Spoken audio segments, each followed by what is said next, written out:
how to, which one do I plug this in? Yeah. Where is it?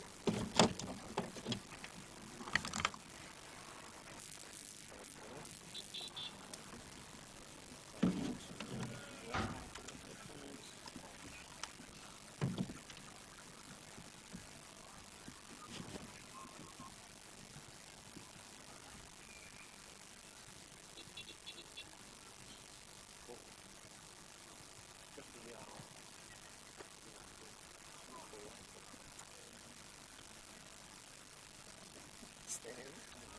Yeah. Stand it. How is it at Avondale? They got tables and stuff, or? Yeah, there's a table there, but it's very good now. The only issue is similar to Gully, it's too close to the pitch to see the corners, but the sidewall. But other than that, it's amazing. It's like Melbourne Knights without the glass sliding doors. Oh, so it's not, they fixed it properly now. I haven't been since they had the... Yeah. They did I think they built it during the year. Oh, they would have to.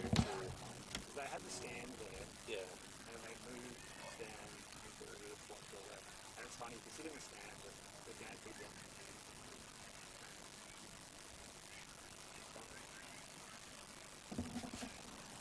Alright, so in those lineups, there's like 9 guys, and then there's 2 more guys. Yeah, that's right.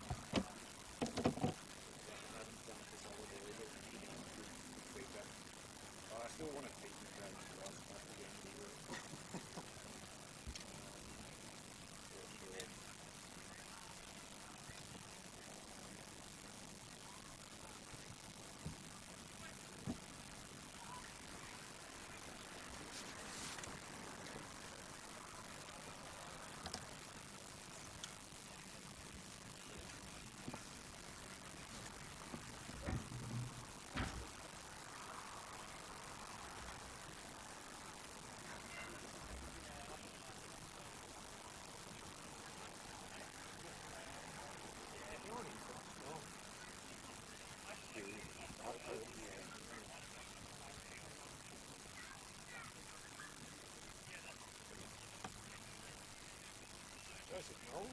Look out.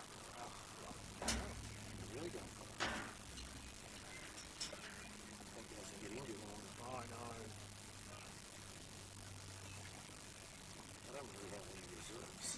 No, they don't have deep spots, and they've already got no time. So it's ball, a lot of people hold it up on the bench. Spots in the bowl, probably needed a folding on this guy.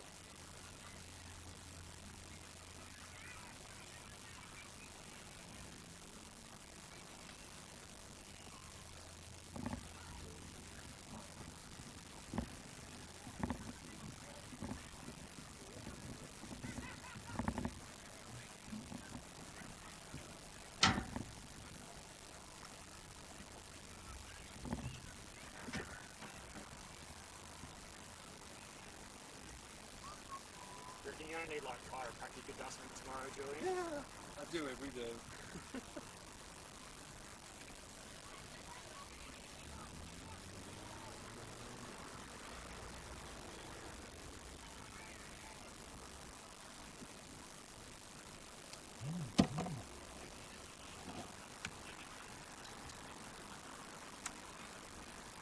They have got a couple of like salmon and field Yeah.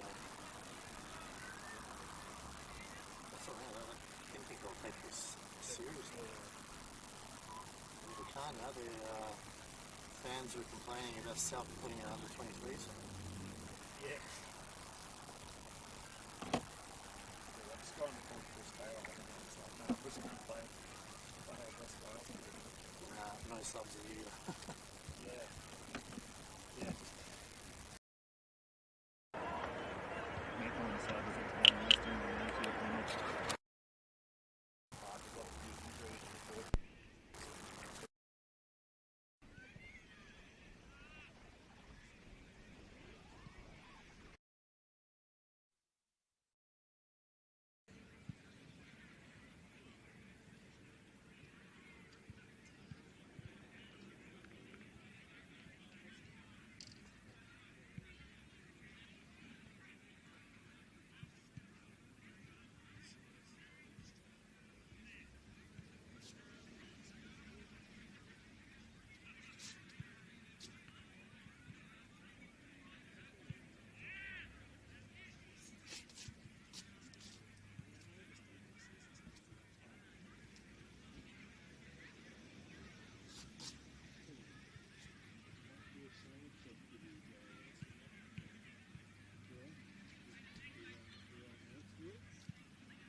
getting any static, Julian, and I can make an adjustment if you are.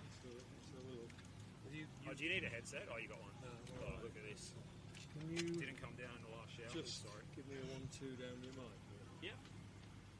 All right, 1-2, 1-2. This is Steve on mic 1. Good evening, and Alex. Check 1-2, 1-2. Julian, can you hear me? It's clear. Oh, good as. Easy.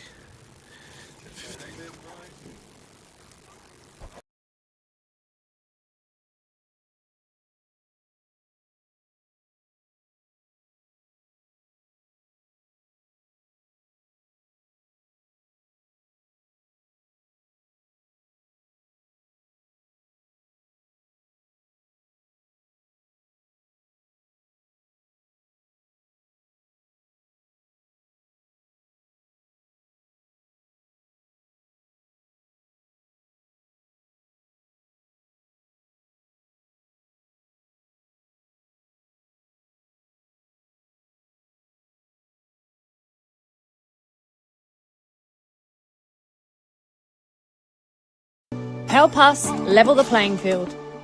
Sign the parliamentary petition today to fuel the growth and fund the game.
Well, one's talking, we'll figure it out. Yeah, what I try and do is, like, if one of us is talking, I'll sit there and, like, sketch down, like, just quickly surnames and Yeah, that's what I do. on the position. If I do a game where I don't know what's going on. I think a lot of people don't want That doesn't look like it.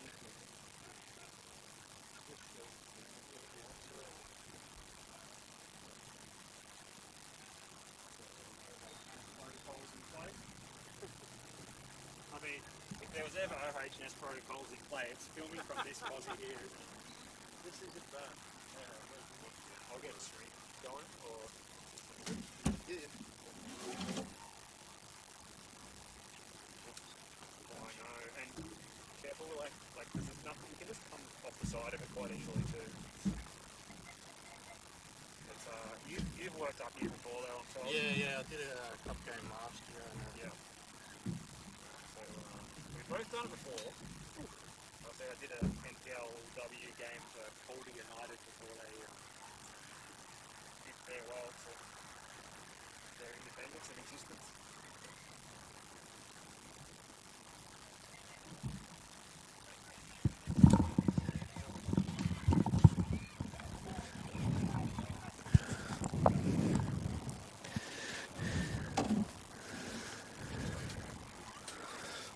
Well, you're really going up there. Yeah, I'm going to the tree. Just get right up on top of that board there.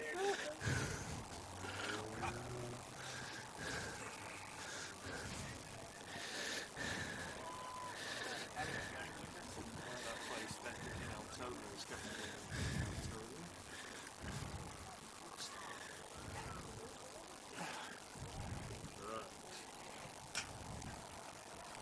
Really?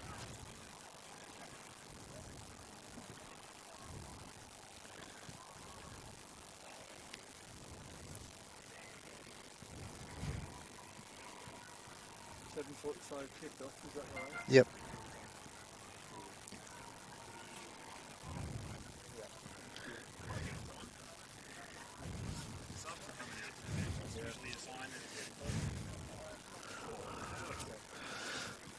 getting some blockage from these fences here. Yeah.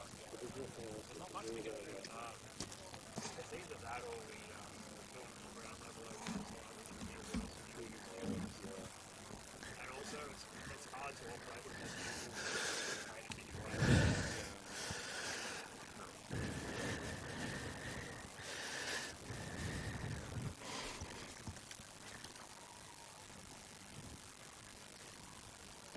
It's just the full local ground experience. It actually looks pretty good when the ball's in the middle of the pitch.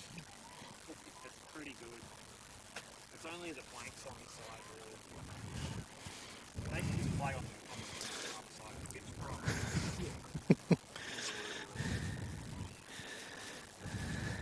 This is probably Dockerty Cup. We've got training going on over there. That's what makes it special. Had the best rugby world before we came. The best I've had this season. Like, not exaggerating. Yeah, it's a lot better than a few other clubs.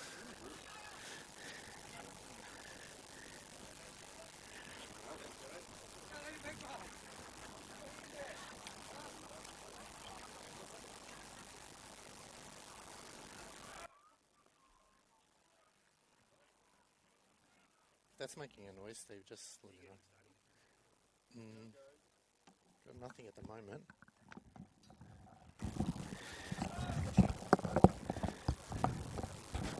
Ready to start when you want to.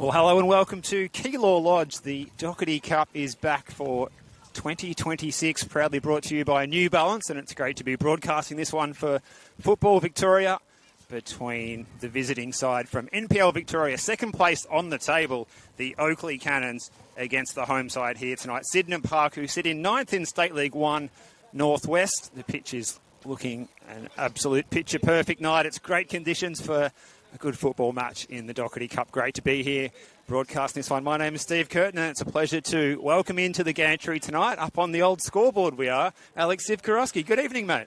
Good evening, Steve. Good evening, viewers. Welcome all to this exciting David versus Goliath battle that we've got here. It's going to be, I feel like, very entertaining as one side facing the Oakleigh Cannons, former winner in 2023, also runner-up a few times. So it's a big, big test for Sydenham Park, State League 1 Northwest. So they'll be up for it. Test a character of how they'll perform, as you mentioned, Steve, sitting 9th in the table. So they'll be looking to cause a cup set here. That's right. Let's take a look at the teams. And for Mate Duganzic's Sydenham Park, there's a few injury concerns at the moment. Captain Dylan Murnane was on the end of a tackle on the weekend that sees him out injured tonight. They have Chris May returning from suspension in goal. Their outfield players are Cameron Lee, Michael Sims, Raul Rodriguez Guerrera, Kurt Kwaku, Guerra Biliansky. The captain tonight is Gus Greer. Also in the starting 11 is Lachlan Johnson, Simon Zammit, Samuel De Los Santos and Lachlan Smith. The subs tonight, Marvin Brauwheeler, the German, Paul Hodges, who we know from Green Gully last season, Ashton Georgieski, Nicholas Fumo, Thomas Simic, the sub-keeper, and Jacob Alexander, a player with a good resume. And Chris Taylor's made just the 3 changes to that Oakleigh Cannon side that won 4-0 on Friday night against the Bentley Greens. Tom Manos continuing in goal. Jacob Tratt joins the back four alongside Brodie Boyce, Connor Hampson, Joseph Ford. Midfield of Sinclair, Strong and Guest. A couple of changes on the flanks. Joe Knowles makes a return to the team and straight into the starting 11. Mark Pethriotis on the other flank and Adam Girardovic, who scored his 5th goal of the season on Friday night, starts tonight as well. The subs for the Cannons. Zach Bowling, the sub-keeper, Jordan Hall, Brandon Jaccarini, James Giorgio, Liston Diaz, and Labib, who scored in the league as well on Friday evening. And here's a touch for Tratt. So it's the Cannons in their navy blue. They're playing to the right of your screen. And it is the home side in all red playing to the left of your screen. Not too many people here are maybe that confident of a cup set, but it's something we could see tonight perhaps, Alex. Absolutely. I'm sure the training's going on the left side of us here, so I'm sure once that wraps up, plenty of the kids will come across. There's also the training park behind the ground as well, so plenty of people around and just surely will come across. But yeah, very, very big task for Sydenham Park, as we said, form-wise coming into this. Probably not the greatest, but when it comes to the cup, anything can happen, as Gera Biliansky looking to play the ball down the line as just a bit too much there for Samuel De Los Santos there. So, yeah, could we see a cup set? Anything can happen, Steve. I think it's going to be an almighty effort, but we've seen stranger things happen previously. We have, and we've seen cup sets already happen in this round 5 of the competition as well. Altona East Phoenix knocking out Dandy Thunder last week, 2-1. That one, a significant result. Brunswick Juventus as well, beating Hume City of MPL Victoria, a team who's been playing well this season. Hume, but Brunswick Juve going well in the second tier, and they knocked off Hume on penalty kicks. That one last week. And last night we continued on with Preston just overcoming Keilor Park, 1-1 at the end of extra time, winning 3-2 on penalties. After that had Jamal Ali sent off. So Oakleigh looking to draw first blood here. Here's a touch for Joe Knowles. Great to see him back playing football. He's had a long battle on the sidelines to come back from injury, and really good to see him out there doing his thing, isn't it? Yeah, it's good to see him on the pitch. Oakleigh are a lot better when he's in the side. They definitely play a lot more freely, as Campbell Strong trying to break the lines here. Has 3 Sydenham Park players, and a foul is given by the referee. And the winner out of this game obviously will face the winner out of FC Melbourne Serbia and St Albans, which is kicking off as we speak in the next half hour. So plenty of cup action on tonight on YouTube, so you can take a pick of games. There's absolutely a number of games you can watch, and they all could cause a cup set as the low ball comes in. Ooh, it's punched away there by May. An awkward one for the defenders as Sydenham look to clear. He's done well there, May. That was pretty tricky. He'll be better for getting his first touch. Good delivery from Guest, wasn't it?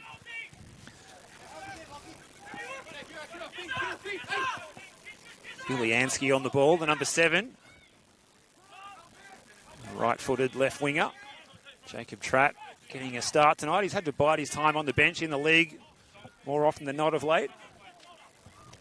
Chance now for Lachlan Johnson to get the ball into the box and just ask 1 or 2 questions of this Oakleigh defence and just see if they get a bit nervous and tighten up there, as they're not expected to be conceding the first goal in this one, but good to see Sydenham Park putting some pressure on and getting the ball into the final third here. Yeah, Tom Manos going to be on his toes here as Sydenham look to launch it in. It's headed away, brought down by Guest. Pickpocketed that time as they switch it out wide to the right-hand side. An opportunity for Sydenham now. Cross into the box. No one on the end there to meet it. So on it, front foot early is Sydenham Park. So Chris Taylor, we know how boisterous he is on the sidelines. We'll definitely might tweak a few changes in a tactical sense, Steve. I think so. We'll see. We'll see what difference we see in the Cannons tonight, with that front 3 looking a whole lot different. No Liston Diaz in the starting 11. No Labib, who started on the flank last week. And, of course, no Alex Salmon, who was injured, doing a groin injury Sunday before last at South Melbourne. So it's a different look to their attack, but having a squad that doesn't run as deep as others, they are benefited by that return of the West Aussie Joe Knowles. Can't understate his value, player who's played at A-League level with the Brisbane Roar in recent times. Overseas experience, played a bit of football over in India as well. Hyderabad in the Indian Super League. Good to see him back in NPL Victoria, the centre of the universe though. And here is a chance for Joe Knowles to get on the ball and try and run at his fullback. He gets a good low ball in early. And lining up for it was Pethriotis. Oh, it's bouncing around. Still there for Pethriotis across the face of goal. Just needed the finish. Campbell Strong having a pop. Touch for forward. So waves of attack here by the Cannons. Oh, a big shove in the back there for Joe Knowles. And he gets the decision his way from referee Adam Bavkar. One of the top referees going around in Victoria. If not anywhere, you will find in match official parlance in Australia. He's joined tonight by Jordan English and Stephen Raslog, the assistant referees, and the fourth official in front of us, Lucas Bonathia. So another dangerous delivery coming up here from Joe Guest. Let's hope this time Sydenham Park can do a lot better than the last one and clear it out rather than allow it to bounce in front of May. So again, testing times here for Oakleigh. Cross comes in looking for the back post. It's headed away. Not out of trouble as yet, as eventually Sydenham just send it long in the air. High ball, good trap there by Hampson. And that'll be out for a throw, so Sydenham survive. Big job tonight for Gus Greer, the central defender, with the captain's armband tonight, with no Dylan Murnane there in the defence tonight. So his leadership is going to be called upon tonight to try and hold off this potent Oakleigh Cannons attack. Oakleigh, they've scored 23 goals in the league in their 10 matches so far in NPL Victoria. It sees them sitting second on the table. Going back as Simon Zammit, the player who came across in the off-season from Pascoe Vale, a Green Gully junior back in the day. Getting an opportunity to play as the left back tonight is Simon Zammit. Out of play over there on the far side in front of the club rooms. It's a good facility here, and there's further upgrades planned as well. We've got a synthetic pitch being planned to the left of this main pitch here, and some female-friendly change rooms have been floated to the Brimbank City Council, and hopefully we'll see those come into play in the next season or two. Yeah, credit goes to both the club and the council working together to ensure the facilities are up to standard, especially the change rooms for the females. I know that will mean a lot because they've got a good female representation here at Sydenham Park, so credit goes to both as Sydenham under the pump again. So just need to settle down a little bit. They're causing a little bit of their own stress there by not playing the percentages and playing the simple football. So something Mate Dugandzic will definitely mention to the staff and players. Any chance we could see Mate Dugandzic? I know he's not listed on the bench. Maybe pull the boots on the second half. He's 36 years of age. He still knows his way around the football pitch and keeps pretty fit, I understand. Well, we know he's had a decorated career, so I'm sure when asked upon, he'll be more than obliged to put on the boots. Well, if their injury crisis gets any worse, they might need him to get out there. That one is blocked by Greer. Out of play, and goal kick is the decision from Adam Bavkar. Yeah, he was a good player to watch in his day at Melbourne Heart and Victory and Melbourne Knights. Greb for a stint as well. All-action player, and I think he was a fan favourite because he was what he lacked for in size, he made up for in endeavour. And well respected within the football community as well as a up-and-coming coach. So one to look out for the future.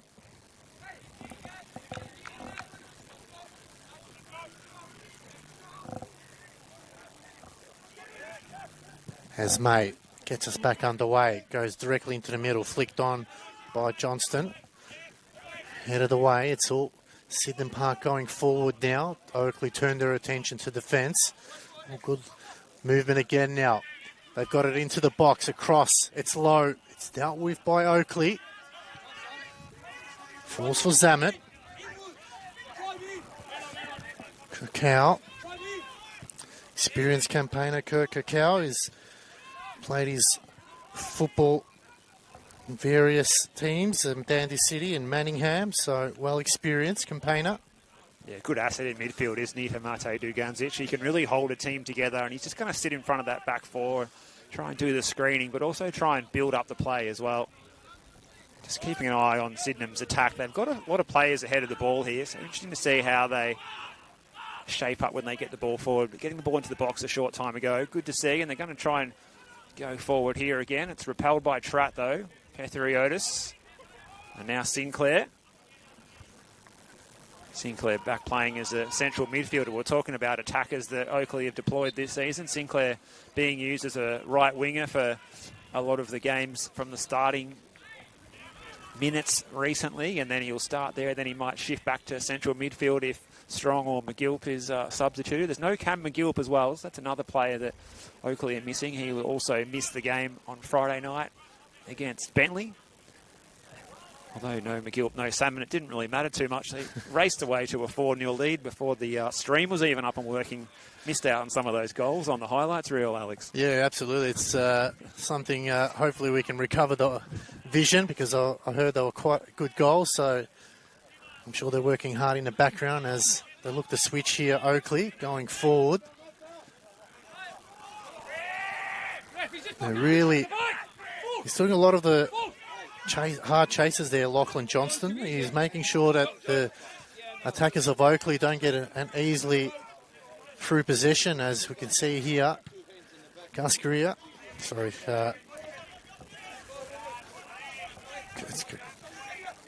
Raul Carrera, that was. Looks like he's playing as the number 9. Got the number 5 on his back. He's got a bit confused. He's playing as the striker in the red boots there. So that is the player in the number 5 jersey, Raul Rodriguez Correa. No goals to his name yet this season, but he's been entrusted to lead the line here tonight up against the experienced figure at A-League level of Jacob Tratt.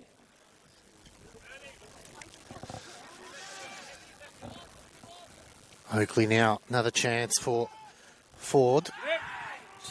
And Adam Black just blowing the whistle there. So a couple of early fouls given away by Sydenham. They need to be mindful of it. The set piece and the tall timber of Brody Boyce and Connor Hampson, as well as Tratt, they'll definitely go forward, try to attack the goals. But the delivery hasn't been there as yet, as we can see.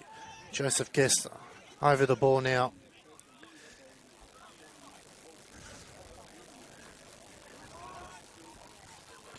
Yeah, these are dangerous moments here for Sydenham. They need to try and find a way to withstand these set pieces. I guess they can be thankful that Jordan Hall is on the bench, because he's been in scoring form from these situations lately. Scored on only 4 minutes last week after scoring the previous round against South Melbourne from point-blank range following a Guest set piece. This one's into the back post area. It's away again, this time by Greer, the captain.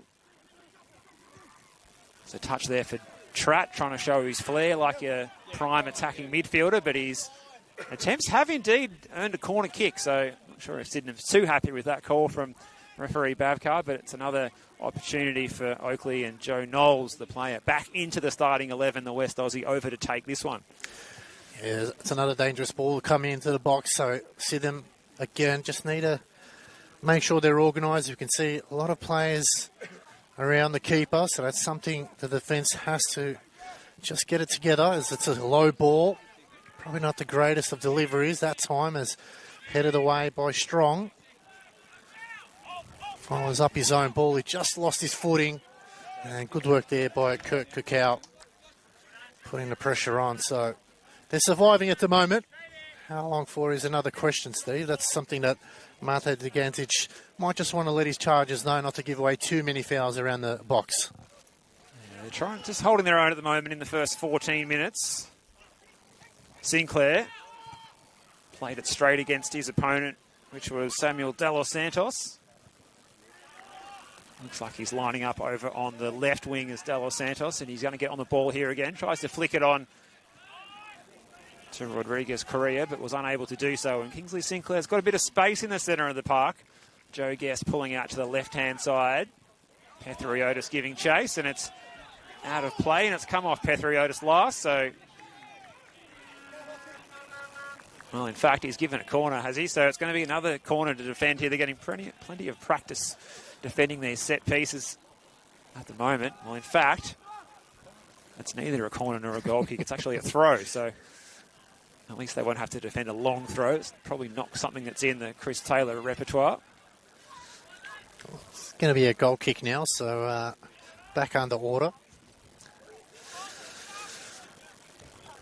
15 minutes so far, so good from Sydenham. They've held up on their end, but as we know, over time, Oakleigh do tend to break down the teams and ensure that once they just drop their concentration, they do punish them. So Marta Zigancic will be happy, but he knows there's still a long way to go, as flicked on there by Johnstone.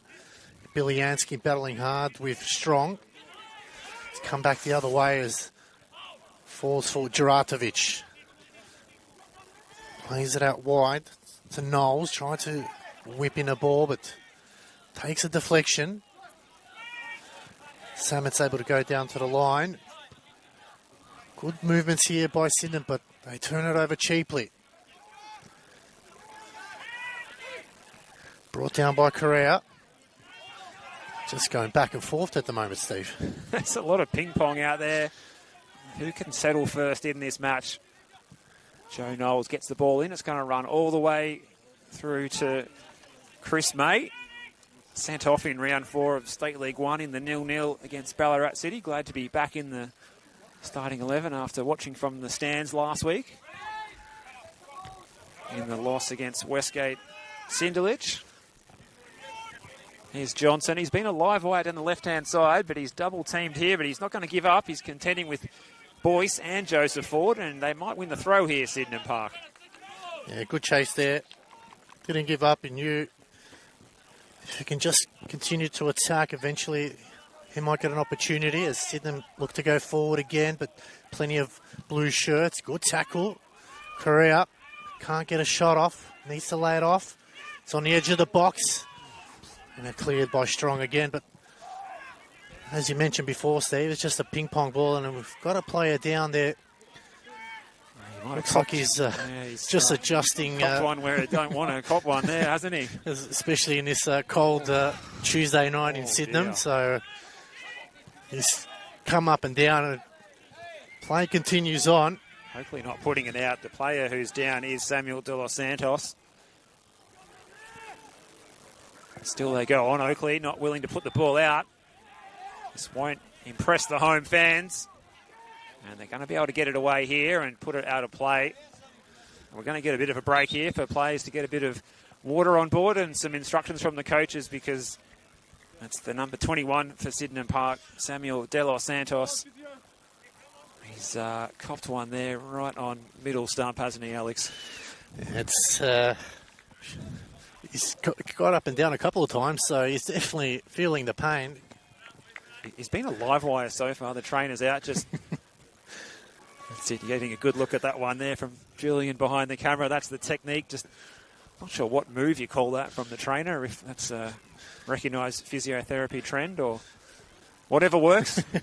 As long as a player's back on and he can continue, it's unorthodox approach, but it's just going to make sure he can continue on, because he's, like you said, Steve, he's definitely been a live wire, so to make a sub this early, it will definitely hurt Sydenham, but he'll be able to run this one off, but it's going to hurt for a little while as he's still making some adjustments. There's young Samuel de los Santos.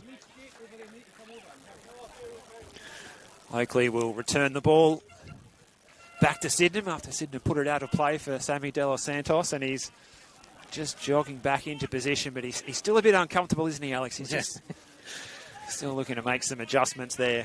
Let's hope it doesn't happen again, because I don't think he'll be able to continue. But Oakleigh now is Korea. Biliansky good to go to the line.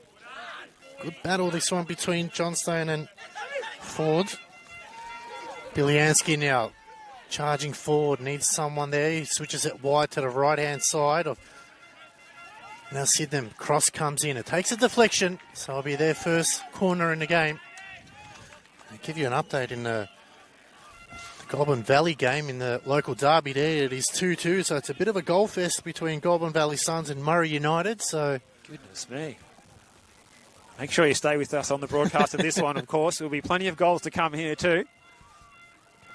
Fantastic to see the Dockerty Cup. It's one of the great features of it. It's not just for the semi-pro and the serious clubs, it's for the amateurs, for the clubs all across the country in Victoria, all across regional Vic.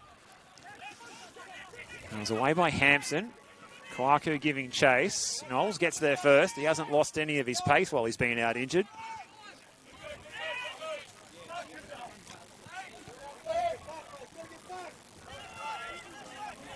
This is Zammit picking up the loose ball.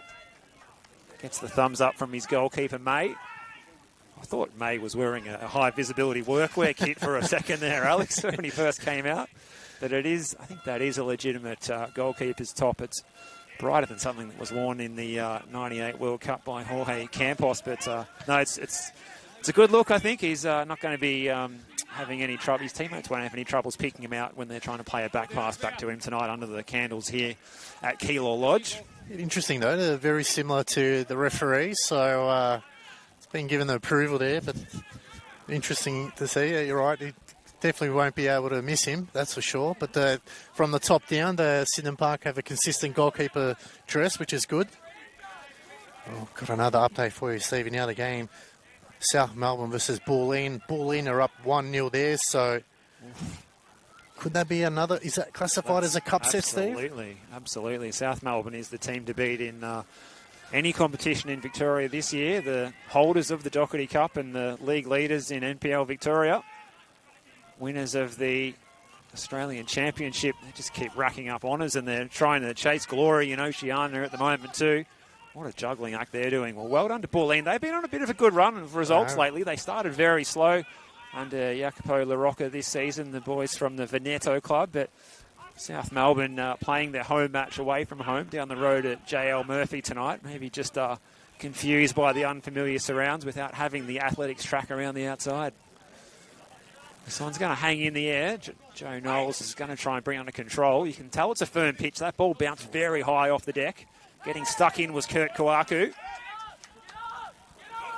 Extra points to Julian behind the camera tonight. He's got to contend with the narrowest commentary and broadcasting gantry in State League 1, that's for sure. And also the dugouts in front of us, which provide great shelter to the players, do make it hard to see what's happening on the near side. So if we have to revert to a radio call, Alex, when it does move over to this wing, we can do that if the fans at home want that. Absolutely. Just the capabilities of our camera crew, they go above and beyond to bring you live pictures. So talent knows no bounds. That's right. Got another update. Heidelberg 1-0 against Yarraville. So John Anastasiadis coming back to his whole stomping ground. So that will be a very interesting result there. So it's funny, John Anastasiadis, his first season coaching at an interview this week, first season coaching at Yarraville, because he felt pressure from the family to do it. His history within the club with his dad, and got relegated in the first season. Well, I guess they made him an offer he couldn't refuse, so he definitely made up for it, getting him promoted the next season. So he did. Straight back up. Look at Zammit go, motoring forward. He's got a bit of space. Tries to play it up to Korea, but it ends up coming through to Strong, and that's a well-placed pass to pick out Joe Knowles. Wide right for the Cannons. Gets the ball in early. Oh, and it was just ahead of Adam Duratovic, who gives the thumbs up for the idea and the intention. But even the pacey Adam Duratovic didn't have the speed to get on the end of that Joe Knowles cross. So we'll keep those scores coming from around the grounds. There is plenty of action going on tonight. As we said, there's been lots of results so far in this round. Round 5 of the New Balance Dockerty Cup. Avondale beating Werribee away from home last week. George Cross, big winners against the Albion Rovers last week. Northcote, big winners against the Bentley United Cobras, as were Box Hill against Surf Coast. Down there at Banyuwarri Reserve. Altona East Phoenix, as we mentioned earlier, the upset 2-1 win against Dandy Thunder there at Paisley Park. Preston getting over Keilor Park last night on pens, and Brunswick Juve getting over Hume on penalties last week. Here's Knowles again. He's been very busy. Zammit's got his hands full. Knowles comes inside, onto the left foot, plays it to no one in particular. It's been an interesting battle, that one, Joe Knowles versus Zammit. Neither has got the better of each other, so he's definitely doing his job, young Simon Zammit. But as we know, Joseph Knowles is a player he just can't keep down. He knows every trick of the trade, and as you can see before in the previous patches of play, he beat 2 players just by, curling the ball around. So he's definitely right up there with one of the best players in the league. Missing his obvious compatriot, but nevertheless, they're definitely ones to watch in the remaining half here. 20 minutes left to go. And Adam Backer just blowing the whistle as Sydenham maybe should have slowed things down there as they turn it over now going forward. He's strong, breaking the lines. They go out wide, the Petriotis. Sydenham get numbers behind the ball as the cross comes in. It's dealt with by Cacao.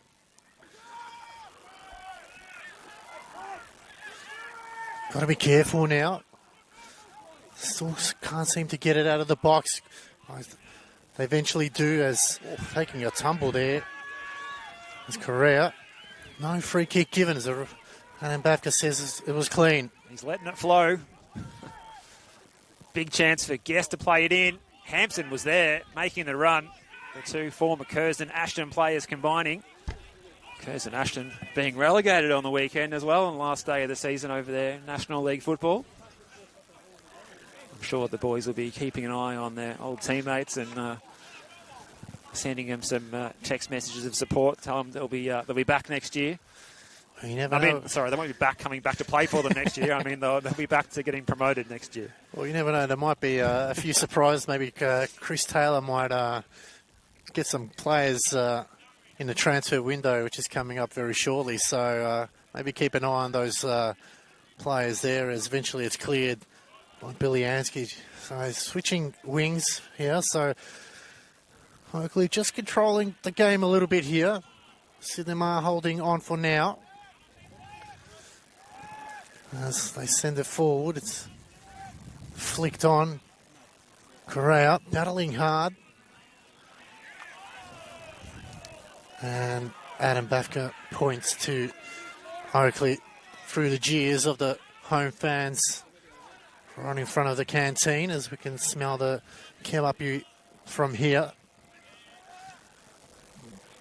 I'll tell you what, Alex, it's sampled a few canteen fares this season, but number one so far this year was the kebapi roll here before the game tonight. Absolute cracking spread that was. We might have to get back in there for a second course after the game, I think. We should have do a canteen of the week. The commentators can put in their referrals. This is a good moment here. Getting it forward is Lachlan Johnson on the left-hand side. Leads his opponent, Kingsley Sinclair, a merry dance and plays it into the box. Correa Rodriguez trying something spectacular against Jacob Trapp. Raul Rodriguez Correa trying to get the shot away on the turn. It's just proving a bit of a handful, and it's good to see a bit of colour and noise coming from some young fans doing a bit of active support to the left of screen tonight. It's a good knockdown by Juratovic off the chest to find Knowles, and it's out of play. Well played by Simon Zammit.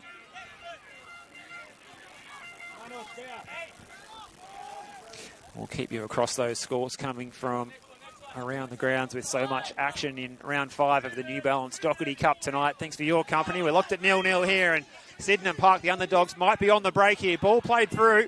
Oh, and it was just a little bit too much for Lockie Smith, who hangs his head in frustration. It was a good idea, good run from Lockie Smith, coming in through that centre forward position that was vacated by Raul Rodriguez Correa, who'd pulled out to receive the ball, and it's a good bit of play really for Mate Duganzic's side. They moved around the Oakleigh Central defenders and made a bit of a hole there, so that'll encourage Mate Duganzic, you'd have to say, Alex. Yeah, absolutely. A bit, as you mentioned, Lachlan Smith, former Brunswick U player, who'd be disappointed. He knew there was an opening chance for him as May sent it long.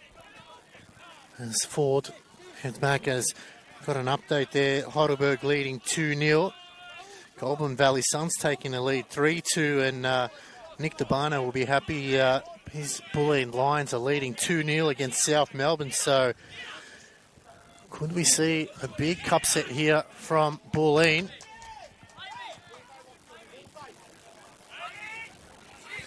I'm sure Nick is wearing his maroon and yellow right now, getting very excited at that scoreline.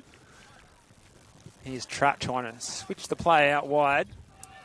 Good header by Lee to clear the danger, at least for the moment. And it goes to his opposite number 3 in Hampson, who plays it over the top. This is a good run from Kingsley Sinclair. Keeps the ball out in front of him.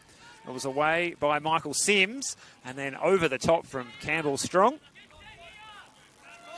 Why not try your luck from distance?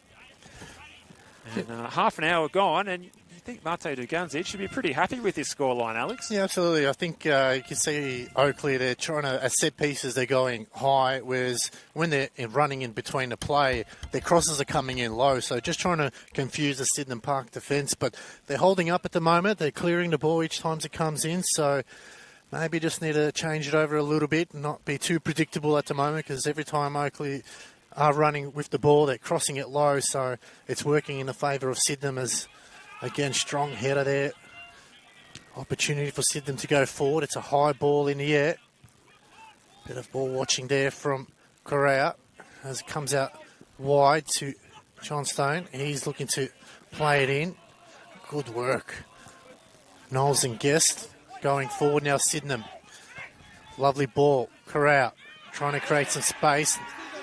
Jacob Tratt's far too experienced for that. He knows that's not going to get called. So Oakleigh now on the front foot going forward.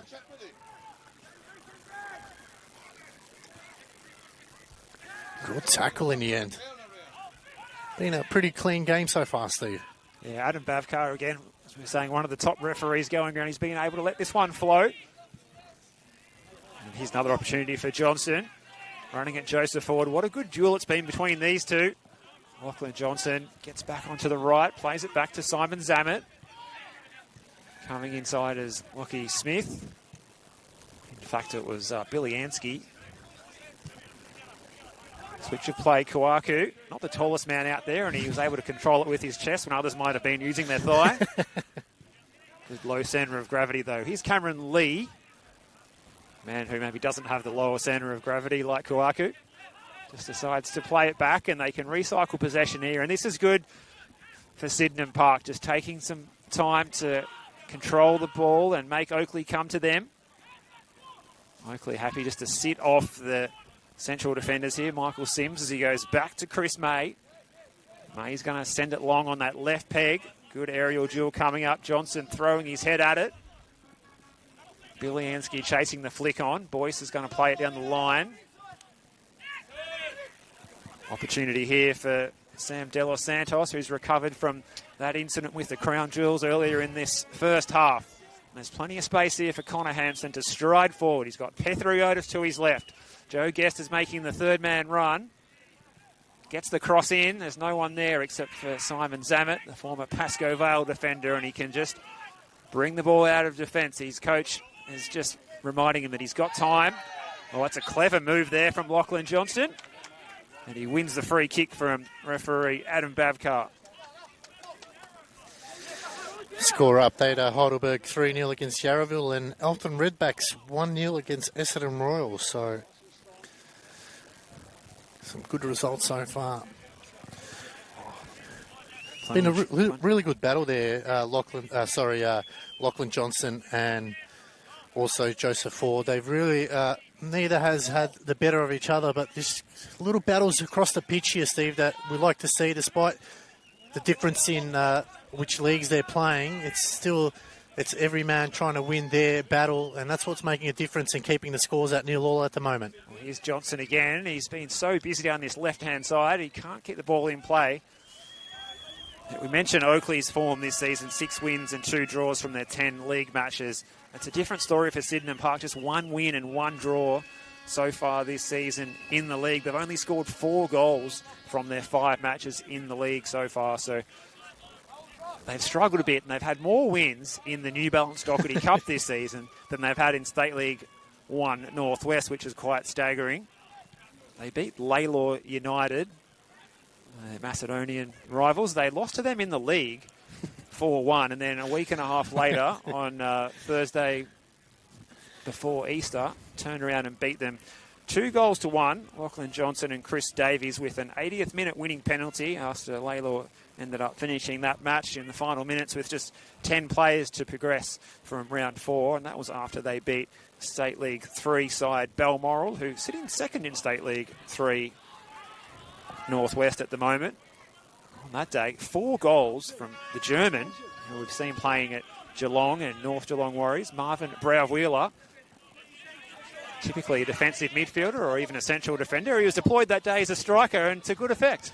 And he starts on the bench tonight for his troubles. You would think he would be able to start in a starting lineup and cause a little bit of havoc, but that just goes to show you how good he is. He's definitely one that's surprising he's not playing any higher than what he is at the moment. No disrespect to State League 1, but he's definitely a player that can mix it. As we mentioned, he was with North Geelong Warriors while they were climbing through the NPL division, so... We understand he has just come back from injury, so that might be the reason why he's starting from the bench tonight. But nonetheless, it'll give Mate Duganzic those options from the bench when he wants to use them. He's not just fielding his best 11 and then there's no depth to come on. He has got quality, an experienced German defensive midfielder who can pinch hit as a striker, but at the moment they're doing the defensive work without him. This is Petheriotis, who swapped flanks with Joe Knowles. Well played again by Zammit, getting a foot in.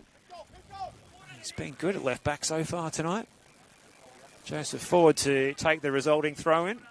We have ticked past 36 minutes and we're still 0-0 here in the New Balance Dockerty Cup round 5 on the Football Victoria live stream. We hope you're enjoying this midweek football action wherever you're tuning in tonight. Steve Curtin and Alex Sivkorowski here describing the action, and Connor Hampson having a moment that he'd like to have again. Absolutely. Just unlike him, he's definitely very good on the ball. But maybe just the pressure is just intensifying a little bit. Oakleigh probably would have expected to be at least a goal or two up at the moment. Haven't really tested Chris May.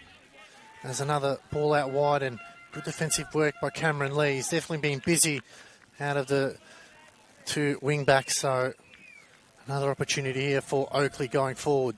He's been under a bit of pressure, Cameron Lee, because you see Joe Guest, he loves to get over and combine and double team fullbacks with the wingers. We see that as a feature in his game. He never stops running, and he's been working hard to double team that right-hand side of the Sydenham Park defence where Cameron Lee is lining up at right back tonight, over there on the far side. Such a good night for football here. A little bit of a breeze just creeping in now, but it's still sitting on 19 degrees out here at Keilor Lodge. Where else would you rather be on a Tuesday night? As Joe Knowles is back in possession, he leads a couple of defenders a merry dance. Zammit with the clearance, gets it away only as far as forward. This is well played by Johnston.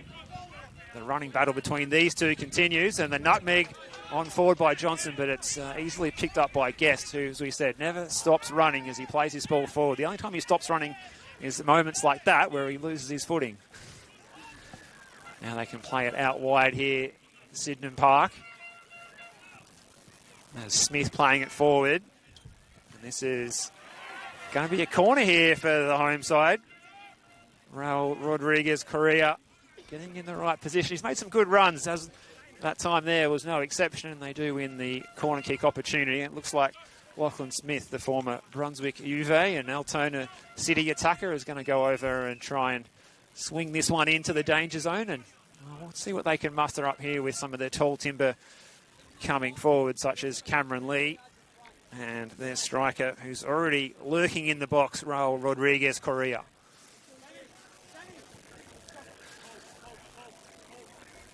It will be the outswinger. It's driven in low. It's not going to beat the first man, and Lee was trying to get on the end of it.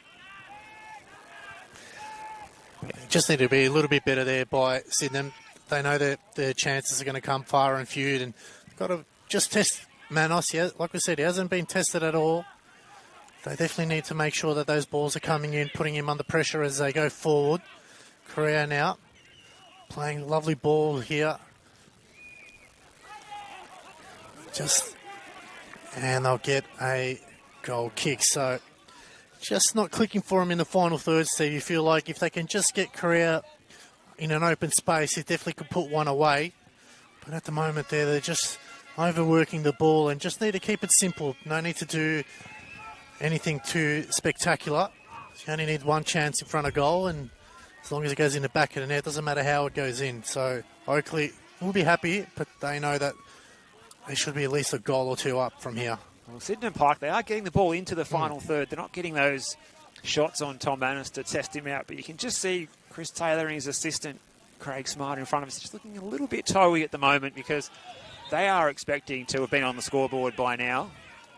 In actual fact, it's us standing on the scoreboard bringing you this match instead. Might have to get the numbers, Steve, or it looks like it's maybe a whiteboard. We'll just scribble it on. Oh, we're holding up the 2 zeros at the moment with this one locked at 0-0.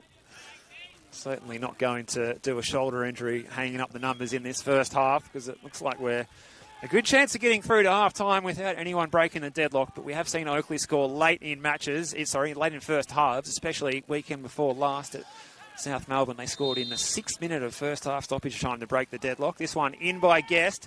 Dangerous moment here for Sydenham. Goal kick is the decision. It came off a navy blue shirt last. Again, it's that when it's from a set piece, they are going to their tall timber, but it's just not working for them at the moment. And we're just under 5 minutes left to go here at the Lodge, as they like to call it. They can go into the halftime break 0-0. I think Marta Dzigancic will be happier of the two coaches. Well, they'll be definitely pretty happy here at the Lodge if they can go in at halftime at this great venue in Melbourne's northwest, tackling the might of Melbourne southeast and the Oakleigh Cannons. The 2024 NPL Victoria champions being held at the moment. A team that will be keen to have another good run in the Australia Cup if they can make it through to the national round, as this competition, the Dockerty Cup, of course, is a qualifier to get there.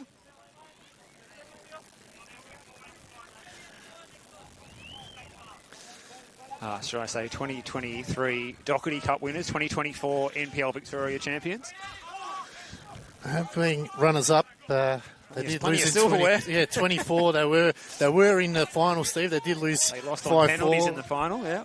Yep, and they were runners-up in 22 against Bentley, 2-1, where they were in the lead in the final couple of minutes. And 2015, they were runners-up as well. They lost 3-0 to South Melbourne. So depending how this game goes and depending how South go, they're down 2-0. Could they meet again in the final? South looking to make it a hat-trick of wins in the Dockerty Cup. There's a corner here. Can't quite see who's taking it as we wait to prune the trees down there, like those NPL Queensland games that we've seen this season. Get the pole saw out down there. That one's going to be an awkward one for me, but he actually handles it really well. I'm sure the president could give us, his Home Builders Corp could give us a few of the tools. We can trim the trees so we can see the corners there. Nick Trocheski. No doubt. Nick's got all the tools to do any job, big or small, whether it be on the tools or on the committee. Here at this great club. Good hospitality provided here tonight for everyone in attendance. Here's a chance for Strong. Hopefully they'll be hoping that the hospitality isn't too good to Oakleigh. Good header away by Zamet. That was an important one because he had a navy blue shirt lurking behind him at the back post. Here's a touch for Brodie Boyce. Brodie Boyce, another player on the score sheet last week. Both the central defenders on the score sheet within the first 13 minutes of the game for Oakleigh last Friday night in the league against Bentley. Not the start that Bentley wanted, and they were statistically the best defence in the league going into that one, if I'm not mistaken as well. May's in trouble here. He's flapped at that one, but he gets away with it. The header at the back post was into the side netting. Good news for Sydenham Park. I think it was Adam Juratovic there, but who knows, Chris? Maybe he'll throw up his centre-backs up forward in the second half. Maybe they could do a number for, at the moment, his forwards just haven't been able to get a clear-cut chance in front of goals. So, again, as we're heading into the final 2 minutes, not a lot of stoppages, which has been good. Been very clean so far.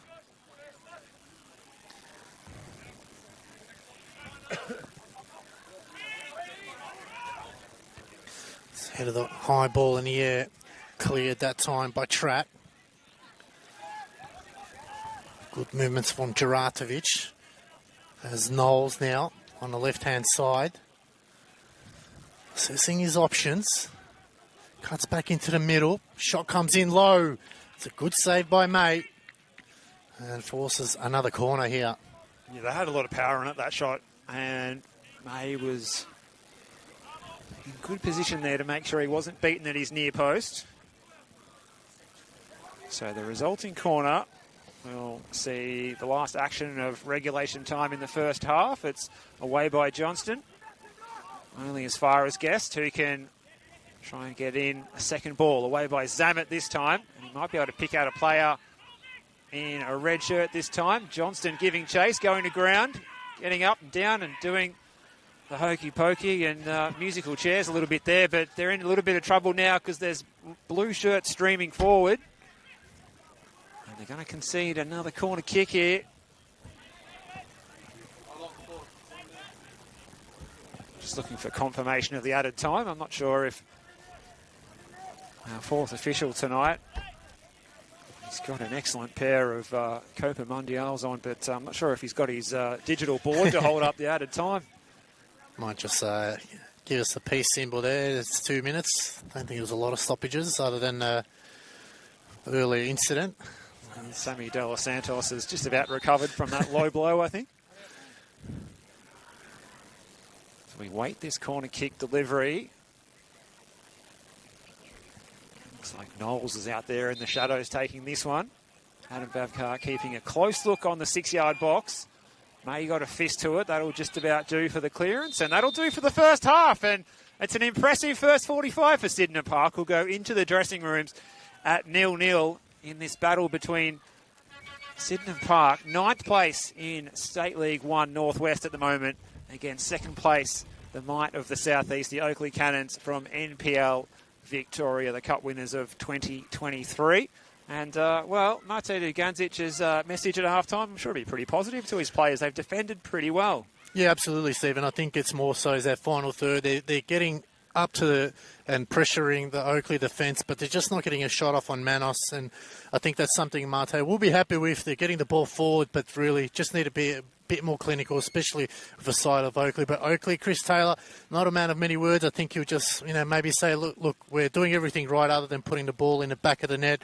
And I think that's something that, he knows that his side, when they're on song, they can really put you away, as they did last week against Bentley. But yeah, a tale of two for the teams. But look, we'll be back after the halftime break. Don't go away. There's plenty of football still left to come.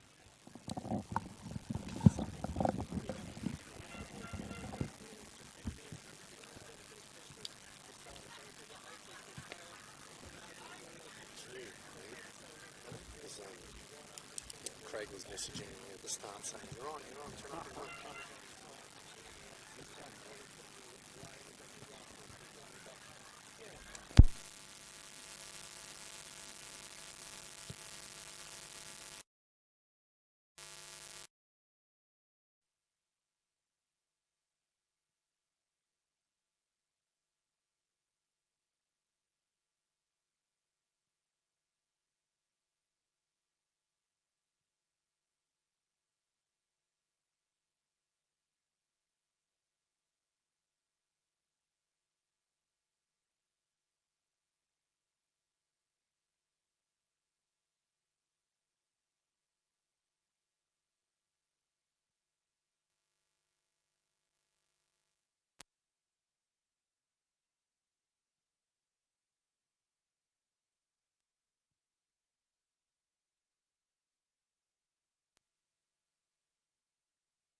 Half time, check, 0-0. No.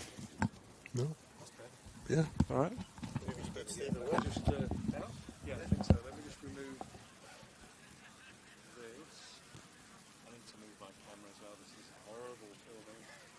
Must be so hard. Yeah, but anyway. And this is the highest it can go as well. Yeah, I'm going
That's when I turn it off, it comes back.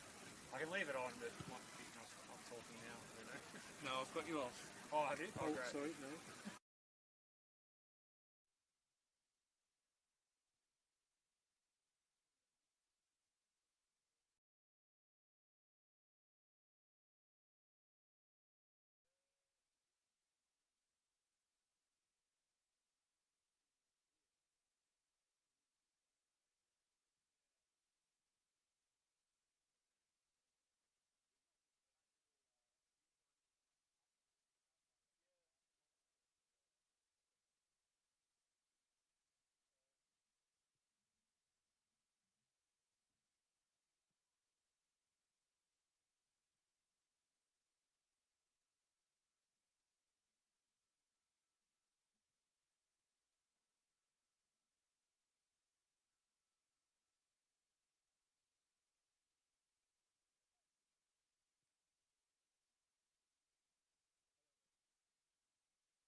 Is that back on? Or Yeah, it's already on. testing 1 2 1 2? 1 2 1 2.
can go again. 1-2.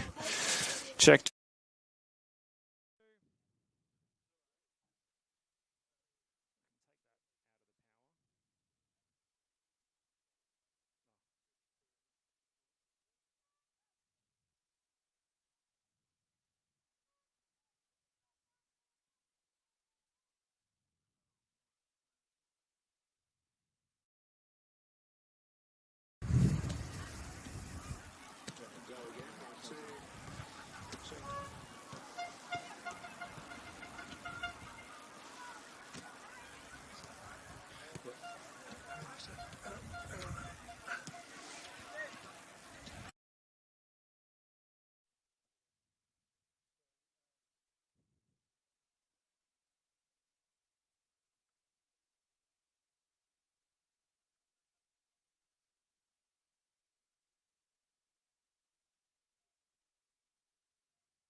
I wonder who's coming off. Good.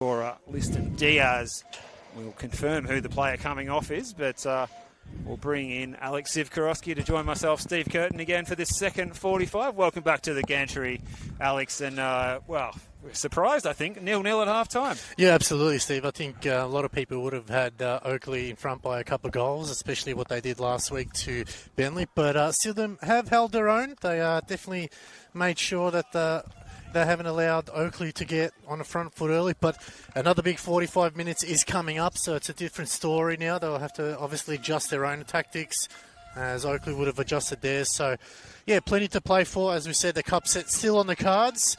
I know earlier on you predicted, Steve, it wasn't, but it's still on at the moment. We've seen the kids in the training grounds coming across, and it's a packed canteen area over there, as well as to the right with the younger kids on the side there tooting the horns, trying to get behind their team across the line. It'll be interesting to see Liston Diaz coming on, as you said, the pacey winger. Who comes off for him? We haven't been given the update yet, as we're missing the fourth official is just hasn't been able to get the board working, so it'll be interesting to see. We'll try to spot it for you. Yeah, he's left the board at home tonight, young Lucas. But look, he's got an excellent pair of Copa Mundials on his feet. Fans making some noise here to try and spur on Sydenham Park. Only one win in the league so far this season. They've had more wins in the Cup than they've had in the league, but, well, they're managing to keep it tight here, and they're doing so without a few key players out injured. Former Melbourne Victory Championship, A-League Championship winning defender Dylan Murnane, their captain, is out injured after getting on the end of a bad tackle on the weekend in their loss to Westgate Cinderledge. And there's plenty of colour and noise coming from the fans across the venue here, Alex, which is only going to spur on these players here in red and gold as they look to try and get the ball forward through May, who sends it long on that left peg up over the halfway line. Ford's going to try and send it back. Kwaku decides not to bring it down, but to try and play it first time. Here's Juradovic. Petheriotis. I'm going to go out on a limb here and say Joe Knowles is the player who's come off for Oakleigh, which is probably a good call, given that he's just coming back from injury. Not to overuse him in his first appearance. Good way to ease him back in with 45 minutes, and he showed some flashes of his quality there, the West Australian. Yeah, absolutely. We know that with a few more minutes underneath his belt, it'll be, over the next couple of weeks, getting back to full match fitness. So a good decision there by Chris Taylor. I would say it's almost a like for like. We know that we're just struggling here with the flare going off, so apologies there while we're trying to gather our breath, but. Look, bringing on someone like Liston Diaz is not a bad sub to have. We know how much he can score in his game. There's early challenge there from Oakleigh's shot comes in, and that one's sprayed wide as Joseph Guest that time just going wide of the mark. We'll play you down for Oakleigh. Was it Campbell Strong getting back up to his feet, the New Zealander? See if we can catch that one on the replay here. I think it was Strong who came in to make the challenge, because it was actually Sydenham Park in possession at the time through Raul Rodriguez Correa. Yeah, I think he was pushed on by the Oakleigh player, so a bit of almost might have been friendly in the friendly fire. In the friendly fire parlance, to quote a catchphrase from another football code. You can see the Sydenham Park kits up front. They've got plenty of sponsorship from local businesses. They're not quite like a NASCAR appearance to the jersey, but there's a lot of sponsorship laden across the red and gold kits. Here's Petheriotis. He's not really got anyone in a navy blue shirt ahead of him. Well played, Zammit. He's going to send the ball forward as we see Marvin Brauviller, the German, looks like he's going off to do some warming up, just to maybe try and put some fear into this Oakleigh side, the man who has scored 4 goals in one single cup fixture earlier this season against Balmoral of State League 3. Might have to check whether he's a Golden Boot top scorer so far in the cup. Wouldn't that be a surprise as centre-back or central defensive midfielder being the top goal scorer? Imagine if you could come on and score a winner tonight as well. The stage could be set. Oh. He needs his teammates to keep Oakleigh out, though, until he gets out there on the park. Here's the fresh legs of Liston Diaz. He hangs the cross in. It doesn't really go to anyone in particular.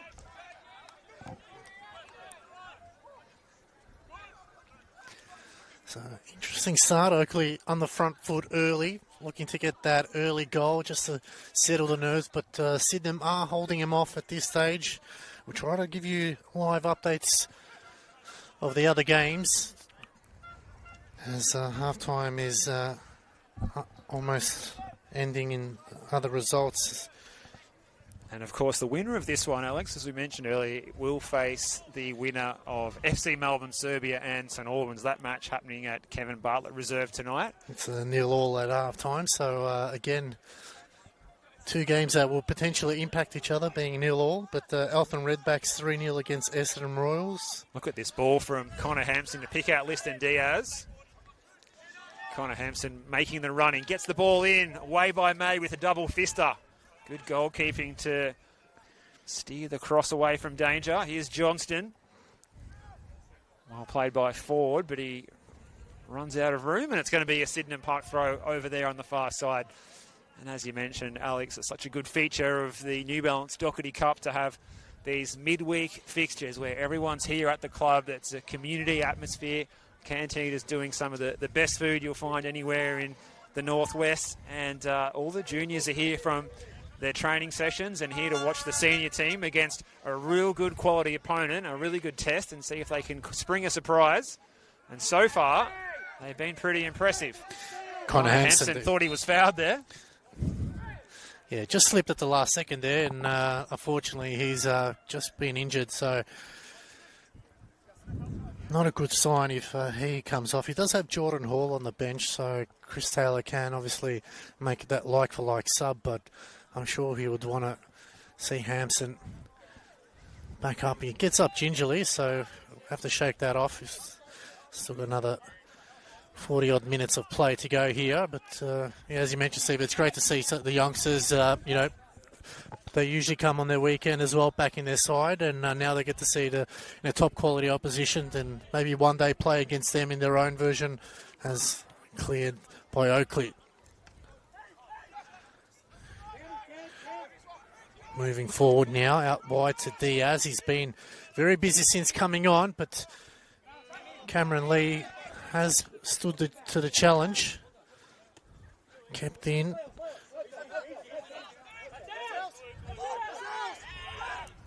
It's tight confines here in the touchline. Mate Duganzic was nearly able to get a touch there. Jordan English indicates a throw to the Cannons. It was forward to Juradovic. And it's repelled that time by Michael Sims. Ball played forward, aimed for Rodriguez Correa. Samuel De Los Santos in possession. Puts it out in front of Lachlan Smith. Pressure from Tratt coming across from that central position to help support Connor Hampson at left back. Yeah. They know each other so well. They know when one goes to attack, the other one covers, and vice versa. So that knowledge between the two centre-backs is outstanding. And that's what you want. You want as a coach, you want to trust your centre-backs and make the right decision. I think them two are probably the best in the business so far, obviously, with Tratt having the A-League experience. But it's rubbing off on his teammates as well. They're learning a lot off him, and they're making sure that they're both on the same page. So far so good. But time will tell if Sydenham can get something on the board. It's their first time venturing forward in the second half. There's a decent flick on there by De Los Santos. Here he is again. He plays it in. Correa. Rodriguez across the face of goal. Only 7 metres away from giving Sydenham Park the lead. It's probably the best chance of the game for Sydenham there. Just needed to take a little bit of power off that one. But good signs there. They finally got a chance, and we've got to play it down, Steve. I can't quite see who it is. It's Connor Hampson again. He was down a short time ago. And is he holding that left? Is it the shin that he's holding there? Has he copped a wrap? Might have been just a wrap cork. Across the shin there. Yeah. Or in the back of the calf on that right-hand side. So, worrying signs here for definitely the feeling Oakleigh the pinch, isn't yeah. he? Yeah. We can't see any of the Oakleigh bench warming up, so...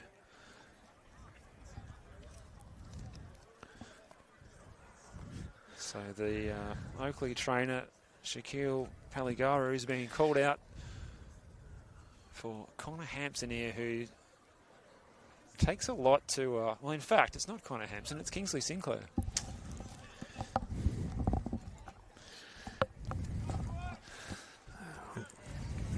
Mr. Versatile for Chris Taylor, Kingsley Sinclair. Trying to force a change, though. That is the question, as he's just trying to get some feeling back in that right leg. The bench is trying to get a feel for whether they need to prepare someone. There is now 2 Oakleigh subs warming up down near the corner flag to our left. At least it's not that kind of night where you come off the bench and feel like you're going to twang a hamming. It's 18 degrees, perfect autumn weather at Keilor Lodge tonight in Melbourne's northwest. Flick on by Juradovic. It should run through, and a good call by Chris May there. Good loud call to let his defenders know that he was coming to claim that one. So what's the situation here for Sinclair? Is he going to be okay to continue? Kwaku with the touch. This is Lee. He's all the way back to May. On that trusty left peg. He sends it up over the halfway line. Another flick on by Johnston. He's done that umpteen times tonight. Kwaku winning the header right in the centre of the park. Plays it down the line, looking for Johnston. He's going to be challenging himself to keep it in. Sinclair, who's recovered from that knock, shoulder to shoulder, and Johnston nearly went over the advertising hoardings on the far side. Looks like I've recovered from that earlier knock, so promising signs there that Chris Taylor doesn't need to make a change as Manos. Good pass. Not the tallest of keepers, Manos, but he definitely makes up for it. He's very agile.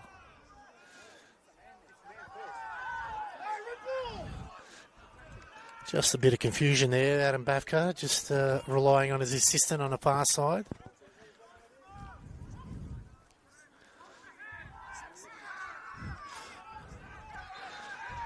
An update in the other game, I think Nick DeBarno will be really enjoying his ball in, leading 3-1 there. So not popping the champagne as yet, Nick DeBarno, but I'm sure as time edges closer to that 90 minutes. Laps of Lygon Street tonight, I think. Yeah, I think there'll be a fair like few. That. Or maybe back at the Venuto Club enjoying a meal. So At the what was it, the El Pronto cement mixer from when Italy won the Euros. It's going to be a corner here for Sydenham. Looks like they will make a change. Labib coming on. Interesting to see who comes off. Fancy it might be Sinclair, perhaps it will be someone else. Here's De Los Santos. Lockie Smith plays it back across the face of the goal. It was played in by Sims. Zamet got space and time here. Oh. He almost sold Kwaku a little short, and he doesn't want to take any chances. All the way back to May, and no nonsense clearance up the park. It's a free header for Brodie Boyce. Hasn't had too much to do tonight. Campbell Strong's pass is a disappointing one. It was picked off by Zamet. Here's Johnston, and he's going to win the throw. So holding their own at the moment in this second half as we approach the hour mark.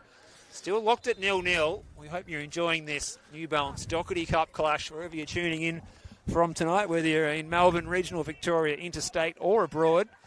Time for a change for Chris Taylor's side, and it's going to be Labib, another player who scored on the weekend in the league win against the Bentley Greens, and he has scored in the previous cup outing as well. He's opened the scoring in round 4 against Epping City when the Cannons travelled out to Aurora Fields to take on the State League 3 outfit.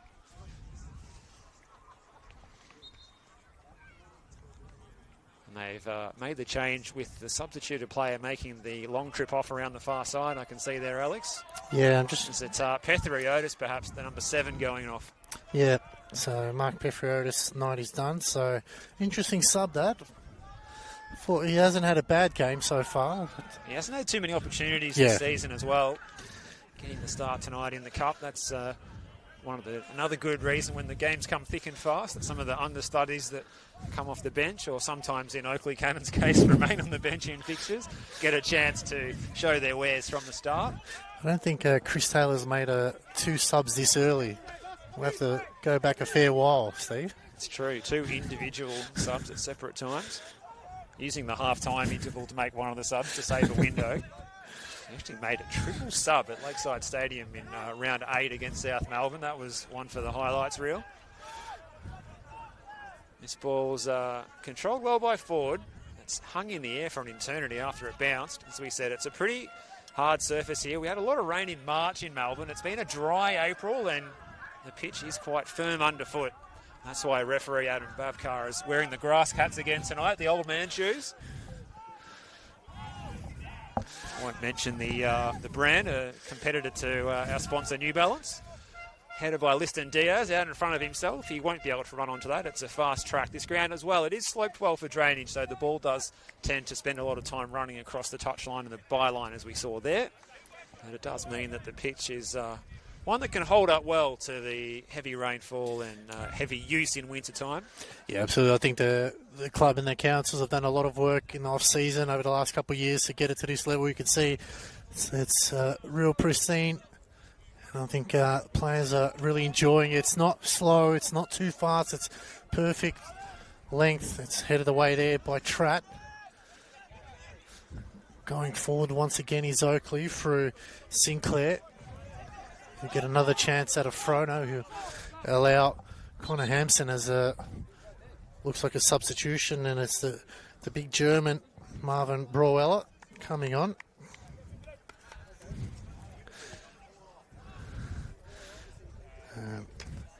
Coming off his number 4, Michael Sims. So interesting change there. Maybe Mate Degantic moving to a back 3, maybe. Sims was smiling like a Cheshire cat as he ran past the Oakleigh dugout. I'm not sure what words were exchanged there between he and the Oakleigh substitutes and coaching staff there, but he certainly enjoyed his night in central defence. I think it's just going to be a like for the moment. Juratovic had his shot blocked well.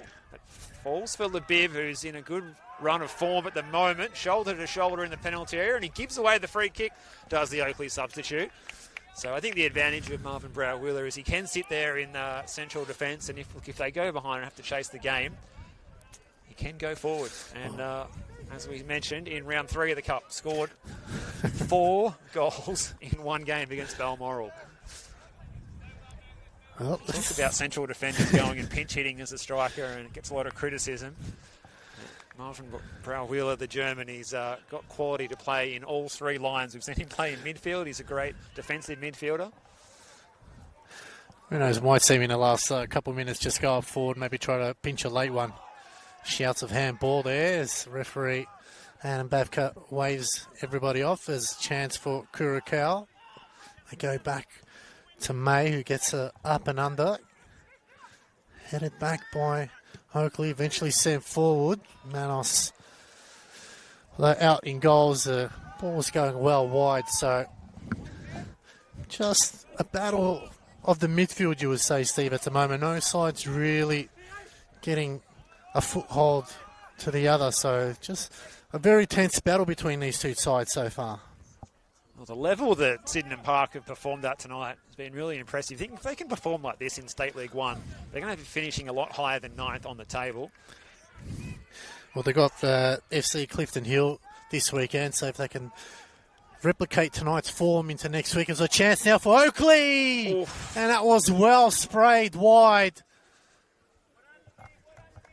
And just a shake of the head. What an opportunity that was to go ahead there for the Cannons. And you think, Steve, at that position, that really should have been in the back of the net. And I think the one that they'll look back and think, how did that not end up to take the lead? Yeah, Juratovic there, he's been in such good scoring form again. Scoring on the weekend, he scored 4 goals coming on off the bench. He's scored in his starting appearance on Friday night. Hasn't scored in the Cup yet in the previous game, and he hasn't managed to trouble the scorers tonight either. So he'll be feeling the pressure. There's no Alex Salmon out there, of course. It's the burden of that attacking final third thrust for the Cannons falling on the shoulders of their number 11, Adam Juratovic, and I don't know how he hasn't scored. Looking back at that, this is bread and butter, you would think. And plenty of goal to aim at. Somehow cracked it into that fencing behind the goal. So a huge let-off for Sydenham Park. And what psychologically, Alex, what do you think that does for Sydenham? I think it'll give them a bit of a shake-up knowing how easily Oakleigh got the ball, but also a bit of confidence saying, well, you know, regardless of where they're playing, even they can miss them. So for them, got to take this opportunity. They survived that. Now go back up the other end as they do now. There's Biliansky, brings it into the box. They bring it back out, but just not enough purchase on there as they try to go forward into the middle. As Curacao probably didn't expect Juratovic coming, but they come away with it again now. Sydenham pushing forward, they square it wide, and that's going to be a free kick right on the edge of the box there, Stephen. This could be a real dangerous moment in the game. Yeah, well, Sydenham Park not happy with the foul, but the key detail is that this is a really good opportunity if they can try and come up with something special here. Grabbing the ball out there at the moment is Lachlan Johnson, who might be fancying himself here. He's got it under his arm like he's taking a spot kick, actually, Alex, at the moment. Tucked it under the arm has Lachlan Johnson. He scored in their cup encounter previously. So he might be feeling like he's a bit of a cup specialist. Whilst we wait for the Adam Bavka to get the wall ready, Eltham Redbacks 4-0 over at Essendon Royals. I think Nick DeBarno might get the champagne ready as Bulleen leading 4-1 there. And Goulburn Valley Suns leading 4-2 against Murray United. So Murray United Cup run almost coming up to an end. But big chance here for Sydenham Park now. So Manos organising the wall. He's got the double wall that we've seen employed by Heidelberg last season. 4 and then another 2. So that he can see through the gap and have a sight on the ball, but have protection from the shot from Lachlan Johnson, who's standing over this one. Is he going to try the driven shot by Johnson? It's a rocket! Sydenham Park have liftoff.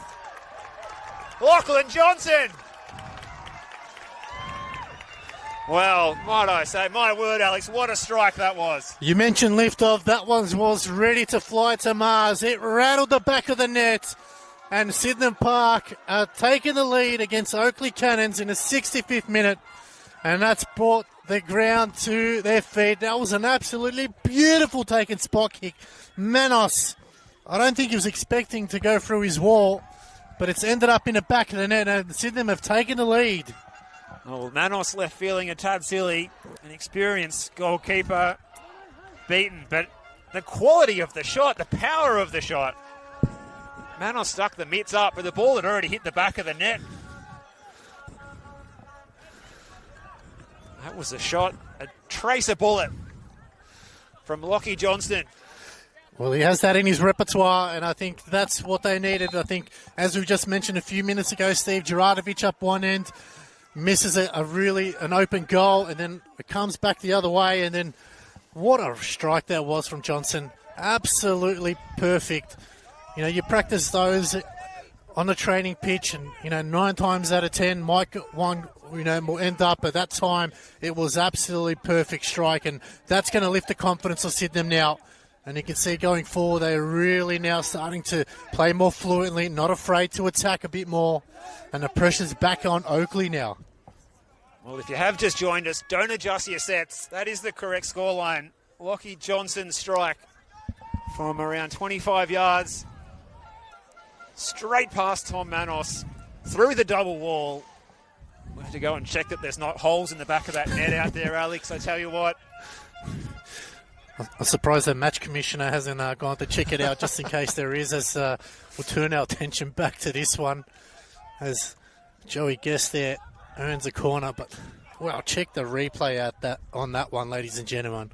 Well, this plucky side sitting 9th in State League 1 Northwest, managed by former A-League star Mate Dugunzic, leading here against the second place side in NPL Victoria. Victoria's top flight as their star player Joe Guest gets the ball into the back post area. It's flicked on and again, and Diaz is there, and it's a good save by May.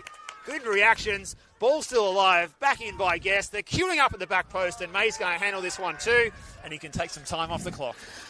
Well, what a sequence of play there. They score a goal up the other end. They take 3 chances, and Oakleigh still can't beat Chris May. And their confidence will be sky high after that. It's up to Oakleigh now to respond. They know they've got the players to do it. They know they've got the calibre. It's now, can they do it on a cold night at the Lodge? And Sydenham now really going forward, all guns blazing. They feel like maybe they can get a second here, Steve. Well, they've definitely got the confidence flowing through their veins at the moment. Some of their home fans are ringing around saying, get down here, and if you can't be here, it's the old Anthony Hudson, get the tally on. This is happening. This is not a test. Sydenham Park are leading this match. And you can see, Steve, now Oakleigh have started to resort to a back two almost, with the wing backs in Hampson, and also, I can't quite see on the other side, just making their runs now. So they're going to start to overlap a bit more. So Sydenham need to be careful here, as we've got a bit of a player down. I can't quite see who it is. Yeah, Kurt Kwaku's gone down. He's put a lot of work in. I'm not sure if this is just pure exhaustion or if he's copped a knock in the previous phase of play or a muscle strain as he was making the run off the ball. But nonetheless, they're going to be testing out their depth here, as we said. They've got a few players that aren't available, that are out through injury or unavailable tonight. The likes of Ryan Newman, who's got a couple of goals in the league. Dennis Delury, a player who's been around the traps in Victorian football a long time. And Dylan Murnane, the A-League winner with Melbourne Victory, as well as winner with of the Finnish League with HNK Helsinki. Plenty of experience from their captain. He's out injured as well, so they are a little bit limited, but it looks like they're going to bring on the 32-year-old English midfielder. We saw him at Green Gully last year. Paul Hodges, 1 goal in Victoria's top flight, and also on the bench to come on. They also have an experienced player at NPL Victoria level as well, Jacob Alexander, to come on as well here, Alex. Yeah, absolutely. I think it's some good changes there as we see Kuku coming off as well. So really good chance now for these players to really bring it home, as Samuel De Los Santos is coming off. He'll probably be relieved that he doesn't have to go back for another 20 minutes after the earlier injury. So we hope he's okay after that one. It's usually one of those ones that hurts a lot in the moment, but it can go away, hopefully. I'm sure you would have iced that up at half time. But good changes here from Mate Deganzic now. It's like I said, they need to push on from here, not drop their heads. They know Oakleigh can bite at any stage, and they've just got to keep their composure. And things are starting to fall apart a little bit, Steve. We've seen some misplaced passes, some wayward tackles. So Sydenham have the upper hand, but still got plenty of time. Over 19 minutes left to go here, but can they hold on is the question. Well, the pressure's on Oakleigh now to find something to get themselves back into this one. They should have the quality to do so, but time can tick by pretty quickly. And as we said, we have already had a couple of cup sets occur in this round. We've got one brewing down at Port Melbourne between South Melbourne and Bulleen. We've already seen the Dandenong Thunder side beaten by Altona East Phoenix, and Hume City knocked out by Brunswick Juventus. That one on penalties. And they've got another opportunity here from the set piece. This one a little further out. We won't see a direct attempt on goal this one. Tom Manos will be thankful of that. It's driven in by Smith. It's away by that wall of navy shirts. And Juratovic is playing it in behind. Zamet's got to give chase. Whistle on play. Joe Guest is looking to make the run in behind. Looks like Oakleigh making another sub. James Giorgio coming off, and so 2 players have been called off, but only 1 player there. So I'm not sure who is coming off at the moment, as Connor Hampson was coming over. I thought he was going to come off, but they are. Looks like they are taking off. That's Campbell Strong, the New Zealander. Yeah. That's his night done. So a like for like there. The 20-year-old midfielder from Melbourne City, 20 appearances in the VPL in their promotion campaign last season. Good header by the substitute Brow Wheeler. Opportunity here for Paul Hodges to get involved in the game. Out wide is Jacob Alexander. The 2 substitutes combine, and he plays it forward on his trusty left foot to find the goal scorer, Lockie Johnson. Opportunity here for James Giorgio to get involved. Good technical player. He's going to just sit at the base of the midfield, it looks like. Here's Labib. He's quite got his feet sorted out right there, and plenty of Bronx cheers coming from the home fans, and they're enjoying themselves at the moment. There's a few I can see biting their nails at the moment, and fair enough too, but there's a few that are just lapping this up, because why not? How often do you get to have one of the top 2 teams in NPL Victoria come to your own patch and sit here leading them 1-0 on the scoreboard? Well, I can tell you, Steve, if this one stays like this and they win it, I don't think there'll be plenty of people calling in sick tomorrow, because this party will be going into the wee hours of tomorrow morning, that's for sure. So plenty of time left to go. We'll put the alcohol on ice, but at the moment, Sydenham are doing everything right. As good work that time by Giorgio, trying to get through now. He has 4 red shirts around him, and it'll be a throw as Connor Hampson comes across to assist. Yeah, I think they've just sent a few parties up the road towards Mount Aiken to grab some of the champagne from the wine region just up the road from here, up the Calder, because there could be some celebrations to be had here. As you mentioned, Alex, opportunity here to get the ball going forward for Billy Ansky. Turns it over. Little 7-iron from Connor Hampson. Picks out Juratovic. Dinks it into the back post area. It's well away by Zamet. Picked up by Labib. Plays it back. Forward. And now Guest. Can he be the architect of the unlocking of this Sydenham Park defence? They conceded 2 against Westgate Sindelich on the weekend, but they haven't conceded yet against Oakleigh. Away by the substitute, the German Grauwiller. And he's got a 2v4 here. So numerically disadvantaged. So Johnson, the goal scorer, is just going to try and go back, and then he does go forward a little bit too hurriedly, and it goes all the way through to Tom Manos, who still can't believe that free kick whistled past his ears at a rate of knots and into the back of the net earlier for the only goal of the game so far. Oakleigh just stepping up their intensity a little bit in the last couple of minutes now, as Chance now coming forward is Correa. Still trying to create some space. Well, it's flicked on there by Johnston, but comes away with it by Labib. So Oakleigh now trying to get the ball rolling as they switch to the left-hand side. And Liston Diaz, as quick as he is, he won't get there. And that'll be a change here for Sydenham, as I'll have number 18, Ashton Georgieski, coming on and trying to see who is making way for him. There's a few players looking tired out there, Alex. They're looking at the bench going, is it me, is it me? Zamet's over on the far side stretching the calves. Mate Duganzic is in a bit of a negotiation here with Lockie Smith. He doesn't want to come off. In the end, it's the goal scorer that's coming off, making way, Lockie Johnson. And could it be his goal that sends Sydenham Park into a battle against FC Melbourne Serbia or St Albans in round 6 of the Dockerty Cup?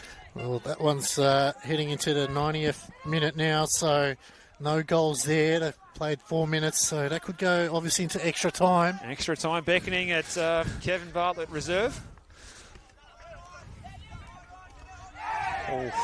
Hodges copped one to the face after getting a bit of a shove. That was the ball to the face, I think.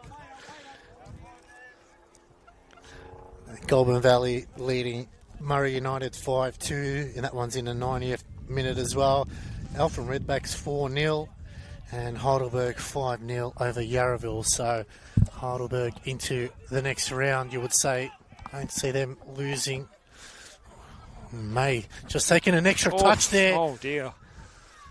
Probably the only thing he's done wrong so far, but good work that time by Zamet. And it's gone in the way of Oakleigh, so some testing times here now, as that mistake could come back to haunt him. 12 minutes plus stoppage time left to go here at the Lodge. Got to be careful here, Sydenham.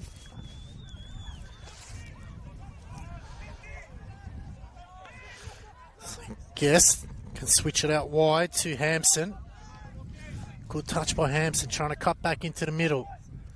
Plays the ball down the line, but plenty of red shirts there, and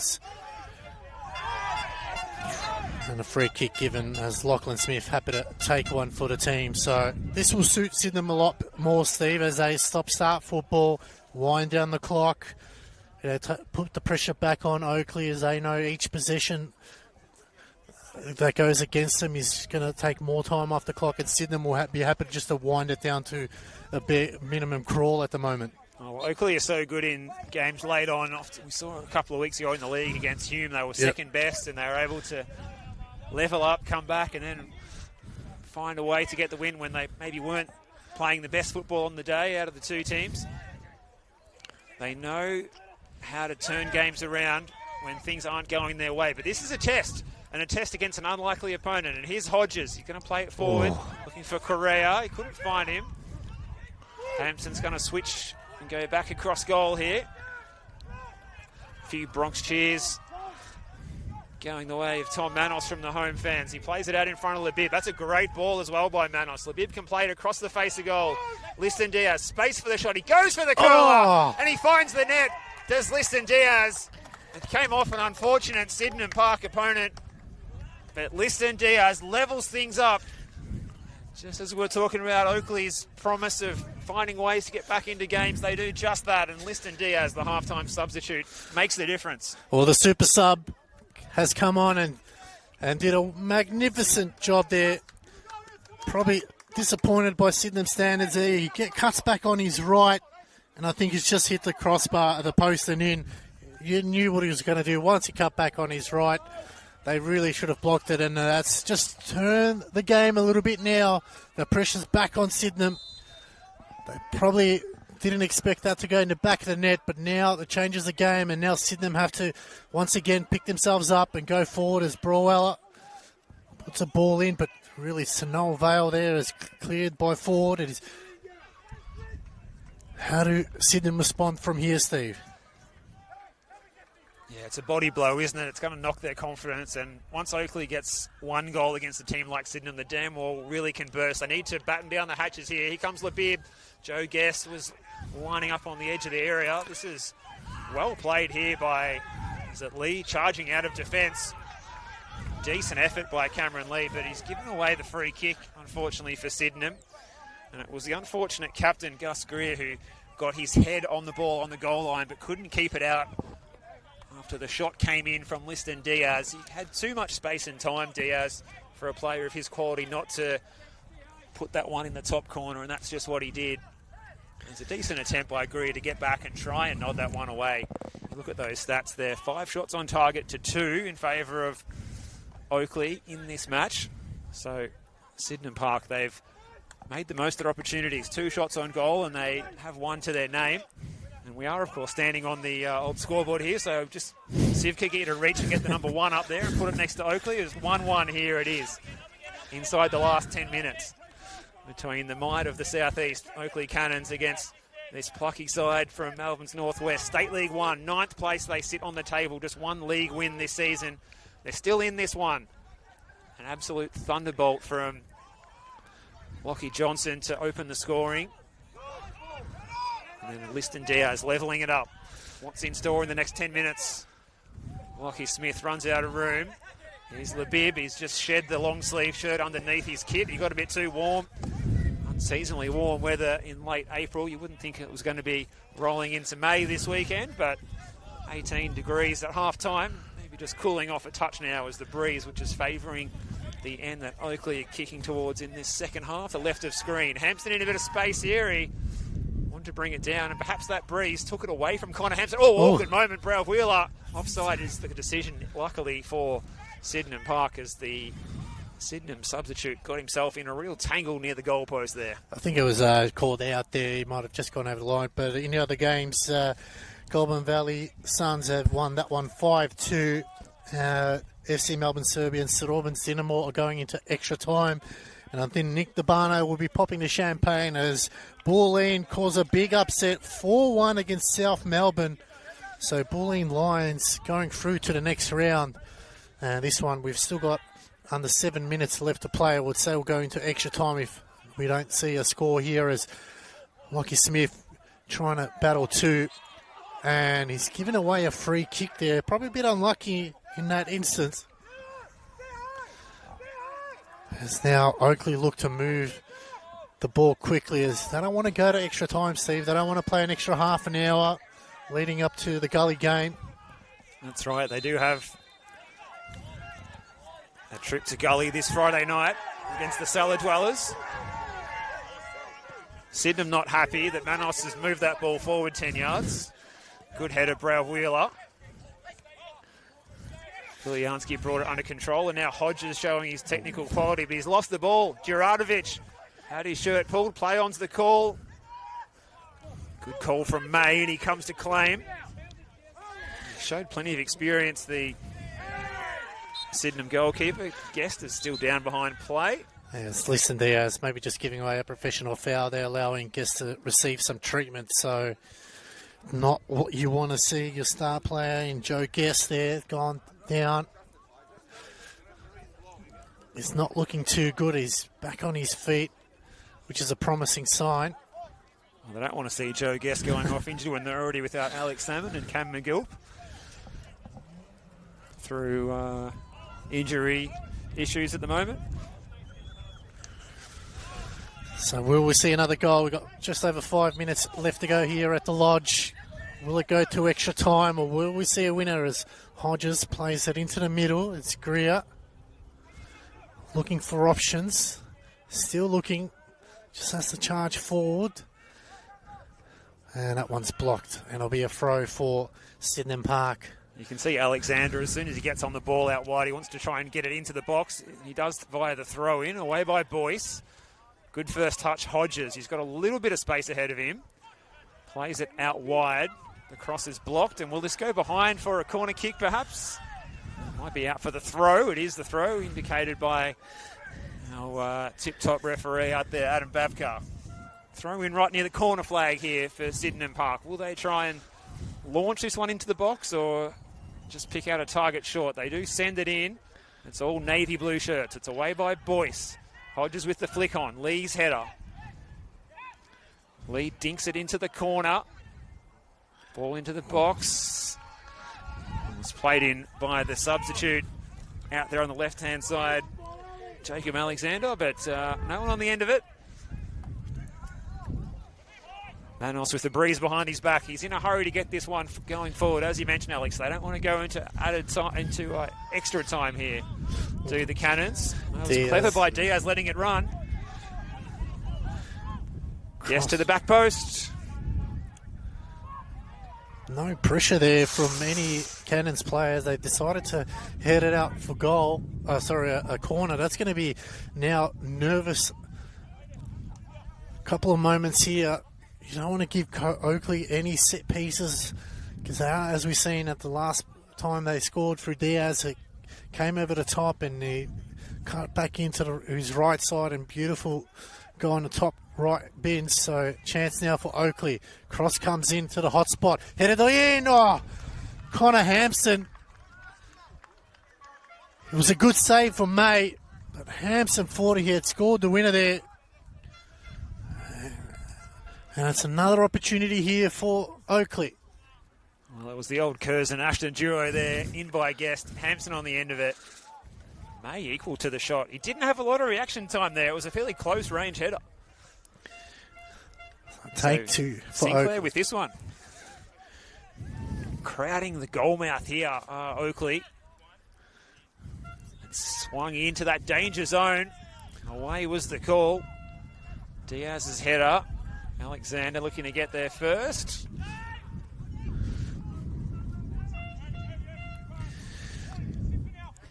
Goal kicks the decision as well. And St Albans have got the first goal in that game that's gone to extra time against Melbourne, Serbia. So they hold the lead at the moment. As May looking to bring it in as we head in the final 2.5 minutes here at the Lodge. Extra time beckons here, Alex. Strap yourselves in. We could be going the distance. Good header by Tratt. Nearly got a touch up here on the scoreboard. Hampson looks to bring it in quickly. Wants to wrap up this game prior to the 90 minutes. Make sure as Brawell brings it down. Sends it upfield. Good touch there by Sinclair. Be another throw as Hampson looks to bring it in. You can see the urgency here for the Cannons. Even the assistant coach, Craig Smart, is getting the ball, trying to play ball boy, keep it going. Oh, Brawell just a bit too casual there as Jaratovic happy to be a ball boy and bring it quickly back into play. Not a lot of downtime in the second half, so I don't think we'll see more than a minute or so. If you include the subs, maybe 2 minutes max here. But May to bring it back in for Sydenham. Strong header there from Tratt. Brawler sends it back. Hampson, it's a hot ball at the moment, just going back and forward. As Brodie Boyce as well gets involved. As Hodges. Adam Bafka hasn't signalled, so we'll go with it's going in the way of Sydenham. Oh, it's gone the other. Interesting call there from Adam Bafka. I don't think there was too much in that one, Steve. Yeah, Sydenham not too pleased with that one. Tratt's going to take this free kick, and he's going to try and do it in a hurry. Korea's going to stand on top of it to try and slow down the play. Tratt has sliced that one a little bit. It might stay in for Labib, who goes to ground.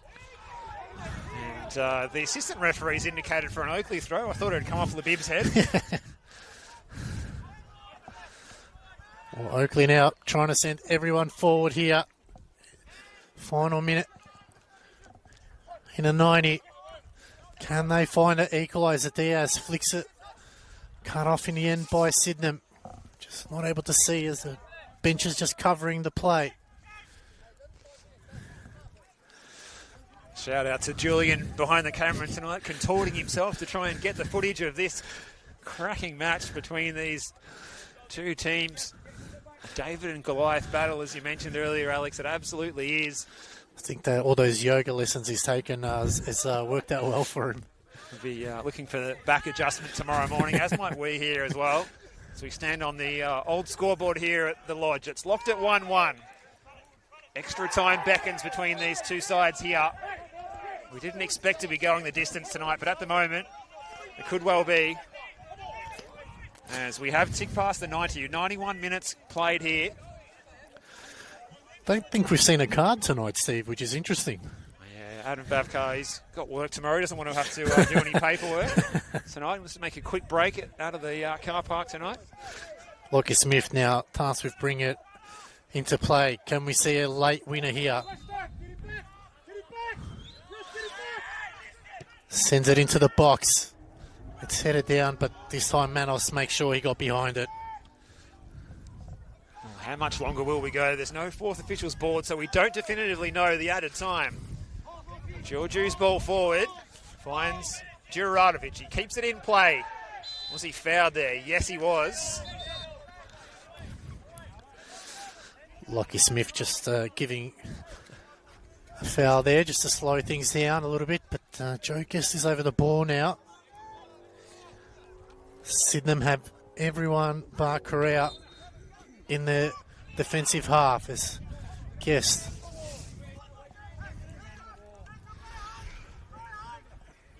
Everyone's hovering around the back post at the moment. Guest whips it into the hot spot. It's cleared. It will be a corner, so Oakleigh get another chance here. We've played 2 minutes of at a time.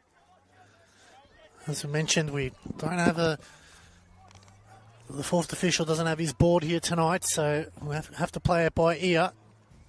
Oh, it was a good defensive header, that one there from the captain, Gus Greer. In an awkward position from the Joe Guest set piece. It's going to be the Englishman going over to take this one as well. It'll be the in-swinger. Nervy moments here for Sydenham. They need to hang on. In it comes from Guest at the back post. Boyce's header across the face of the goal. Sydenham can just about clear, and that might see us to full time in regulation time. Here's Georgiou. Bit of a rainmaker. Alexander's header. Brow Wheeler with the spectacular. I think that was off his knee, Alex. Yeah. 10 out of 10 for technique, though. So still looking to play. We've played 3 minutes of at a time, and Adam Batker's just going to call it back here. Is there one last chance for Sydenham here? It's headed away by Oakleigh. Flicked on by Labib.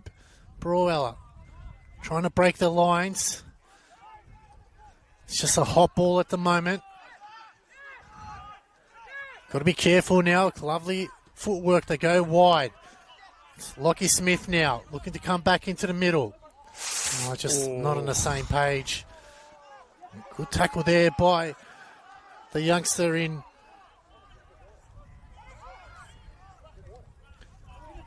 Going wide.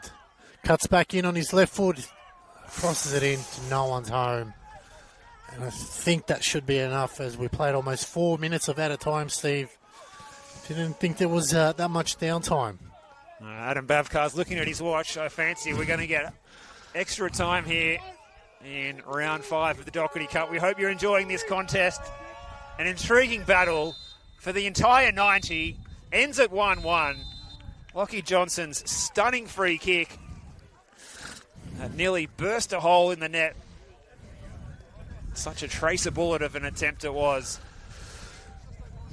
unstoppable free kick, but it was counted out by the substitute Liston Diaz, who came on and curled the ball into the top right-hand corner. It took a touch off the Sydenham captain, Gus Greer, and that sees us at 1-1 at the end of the 90. And who thought we'd be here describing an extra 30 minutes of football tonight, Alex? Well, I'm sure Sydenham will be probably disappointed they conceded late, and Oakleigh will probably be disappointed they're playing an extra 30 minutes.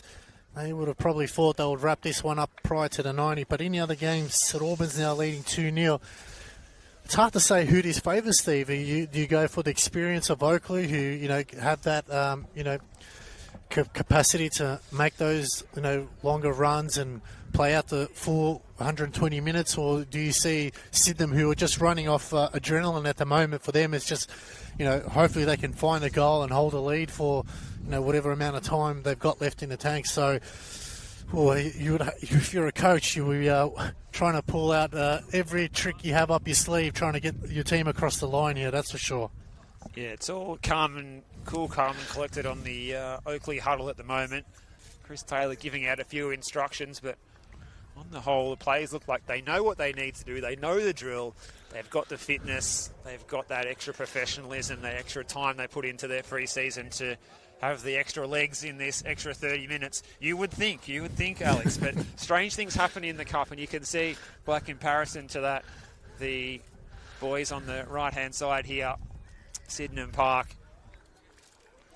they are excited. You can see the adrenaline flowing through the veins at the moment from our position. Mate Dugunzic, 36 years of age, the young coach, great player coming through the ranks now as a manager. This is a big opportunity for him to score a big milestone in his career as well by knocking out a much more fancied side out of the Dockerty Cup. So, look, you just don't know what's going to play out. And we saw through that goal by Lockie Johnson that expect the unexpected.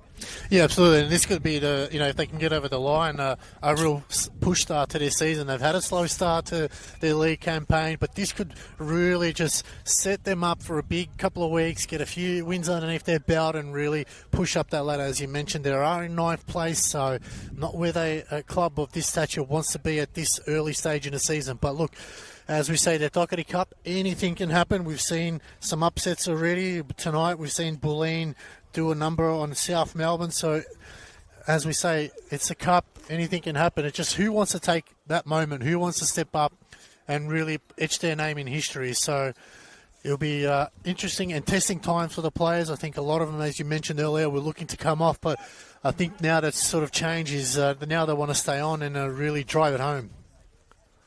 Yeah, referee Adam Babcock is just coming around to tell Chris Taylor and Mate Dugunzic that at half-time it's going to be a quick 1-minute changeover, nothing more than that. So try and keep this period of 2 periods of extra time flowing pretty quickly and see if we can get a winner here at the end of the extra 30 minutes, or will we go to the spot? That is the question that we're wondering now. But for the moment, we'll just take it one phase of play at a time, and it's going to be Oakleigh to get us back underway as we begin extra time in this New Balance Dockerty Cup match. We hope you're enjoying this one. Steve Curtin and Alex Zivkorowski out here on the old scoreboard at Keilor Lodge.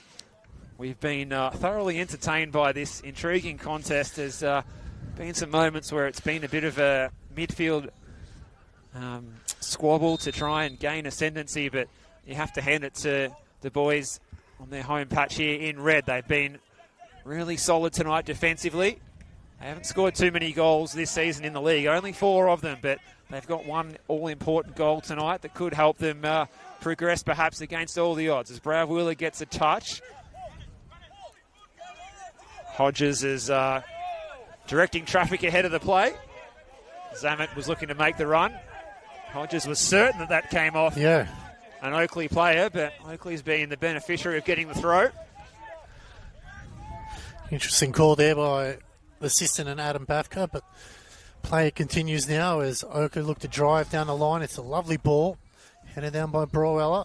He's really made a difference since coming on, just a bit more composed in defence. Uncharacteristics at times, as you mentioned, as Guest now flicks it over the top. Plenty of red shirts around, and it's that man again, Broweller, just trying to get out of the play as Cameron Lee looks for the line. He gets around one marker. Just had too many blue shirts around him. And it's eventually going to go out for a throw. So Sydenham to bring it back into play here in the first half of extra time, as we've got a player down. And it looks like that might force a sub here. Steve, I can't quite see who that is on the floor, but... Yeah, there's some tired bodies out there for Sydenham Park, isn't there? So the trainer is out there to check on things. We've got a couple of goals gone in for Williamstown out at JT Grey Reserve. They lead Old Scotch by 2-0 on 80 minutes. Some of those other progress scores. Uni Hill Eagles leading Altona City by 1-0 on 53 minutes. Bentley Banayul going the same, 0-0 there. Could be extra time beckoning there at Kingston Heath.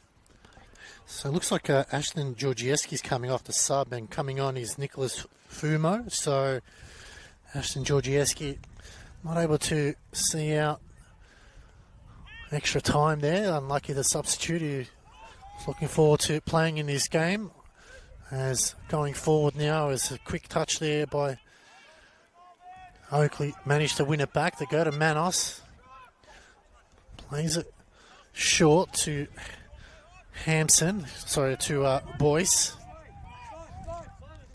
Well, Mate Duganzic has cleared his bench all apart from sub-goalkeeper Thomas Simic now, so he's not got anyone else to call on if he needs to renew the energy levels out there in this period of extra time. So if you have just joined us, 1-1 at the end of the 90. Lockie Johnson opening the scoring with a tracer bullet of a free kick past Tom Manos and levelled up by Liston Diaz not too long before the end of the 90. Connor Hampson has gone down, and it's going to be a handy set piece here for the Cannons as they attack the right of screen in this first period of extra time in the New Balance Dockerty Cup 5th round tonight. If you're enjoying the first 90, half an hour of free football here added on. Well, depending if we get a score, Steve, if we have to go into penalties, add an extra 10, 20 minutes to that one. So I'm sure the neutrals at home would love to see this go into penalties. Better call the wife, Alex, and say you're going to be home a bit late as Guest delivers this free kick. Georgiou. Diaz is giving away the free kick here. Pleads his innocence. Doesn't do anything to change the decision of Adam Bavkar.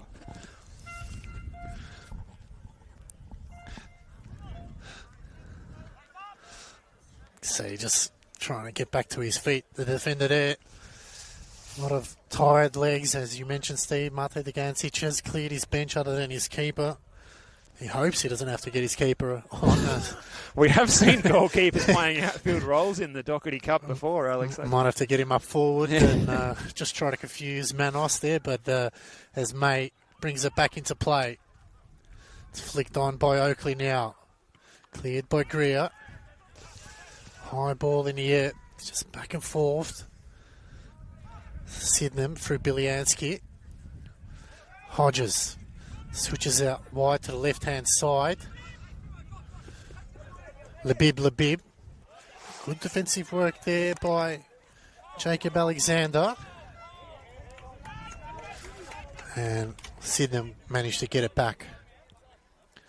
Labib has been good since he's come on, Steve. He calls that turnover earlier on, which he managed to cross it into Liston Diaz for the goal. So, chance here, has opportunity for Simon Zammit, but just didn't have enough real estate there. So, opening 5 minutes in this at a time has brought end-to-end action at the moment, Steve. Yeah, but you mentioned Labib. He's an informal player for Chris Taylor's side in the last month or so. He probably hasn't even been at his the best that we've seen of him tonight since coming on, but he has had some good moments, including that key moment that you mentioned that made a hell of a difference for Oakleigh. And if it wasn't for that, well, would they be exiting the cup already? Here's Juradovic, space to run at Greer.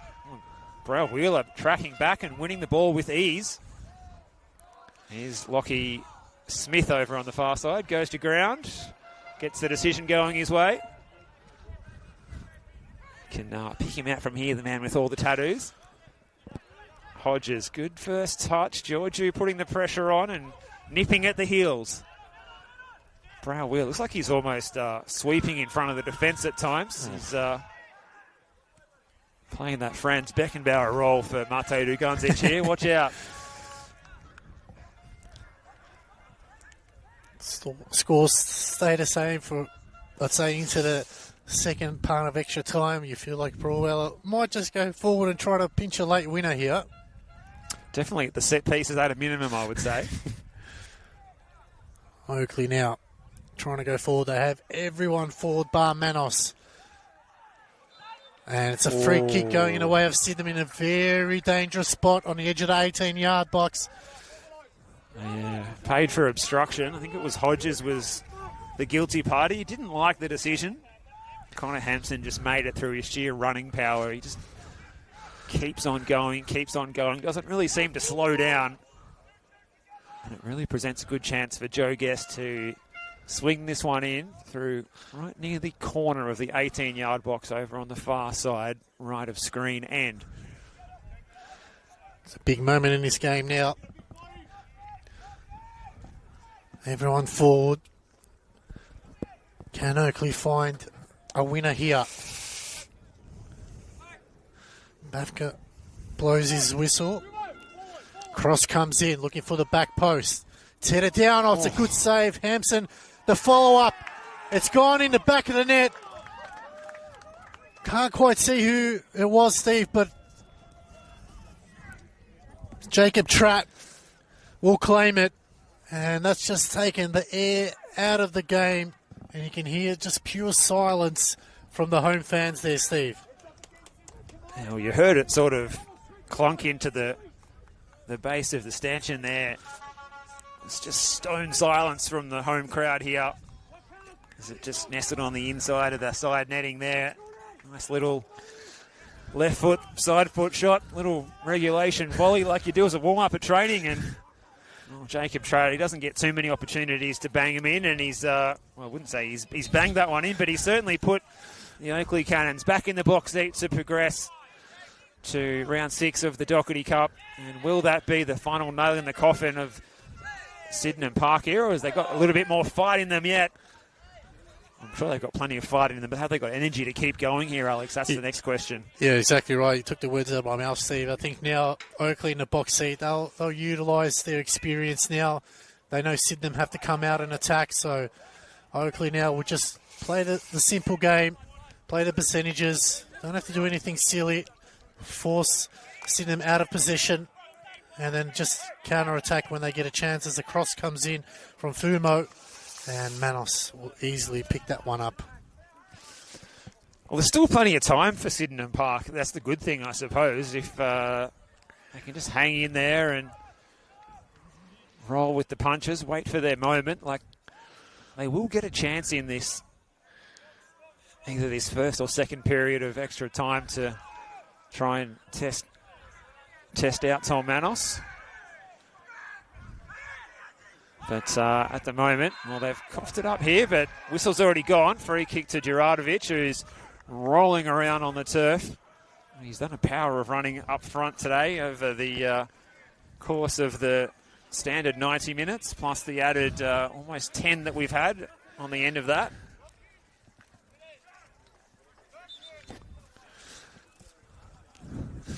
Medic's going to come out, just attend to an injured player, so... I thought the medic was coming out for Julian, our videographer. He's had to climb over the railing back onto the scoreboard. He might have overstretched a groin there, perhaps. He's done a magnificent job in the circumstances, so you can just feel the silent stretch.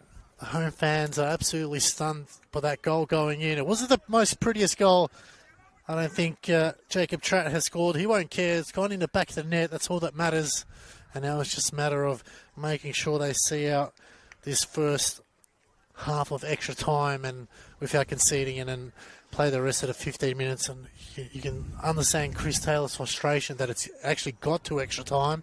they thought they would have had this wrapped up in prior to the 90s. So maybe something that he will address to the boys and let them know, look, we've got to back it up now against Green Gully on the weekend, and can't afford to play this type of football against them because they're a hungry side, Steve. They haven't won a game in 10, so they'll be really amp up to face Oakleigh. It'll be a similar test for Oakleigh on Friday night as this ball comes in from Labib, but nearly took a touch into the back post area, but it went past harmlessly in the end as far as Sydenham is concerned. But Friday night, it's going to be another match similar to tonight where Oakleigh is expected to turn up and win, and probably win pretty well. And then if they go a long period without scoring, as they did tonight, potentially something happens, freak moment, and they go behind, they're going to be feeling pressure in a similar way to what they have tonight. They've overcome it tonight, at least at this point in time, but there's still a bit of fight in this Sydenham team yet, you think, as Browwheeler wins this header well, but it's straight to Hampson. Oakleigh would love a second here just to one to double their lead, just to see things off. With a second extra time goal to go with Liston Diaz's 81st minute goal in regular time. It's fascinating they had to wait until 81 minutes to open the scoring against Sydenham Park of State League 1. That is quite a staggering stat, and if someone had told me that was what was going to happen tonight when I was on the way here, I would have said you're dreaming. But it's a testament to that defence of Sydenham Park. Their goalkeeper, Chris May, captain Gus Greer, Michael Sims in defence, Simon Zammit, Cameron Lee, Kurt Kawaku's done a good job screening in front of them. Some of those boys have left the pitch and been replaced.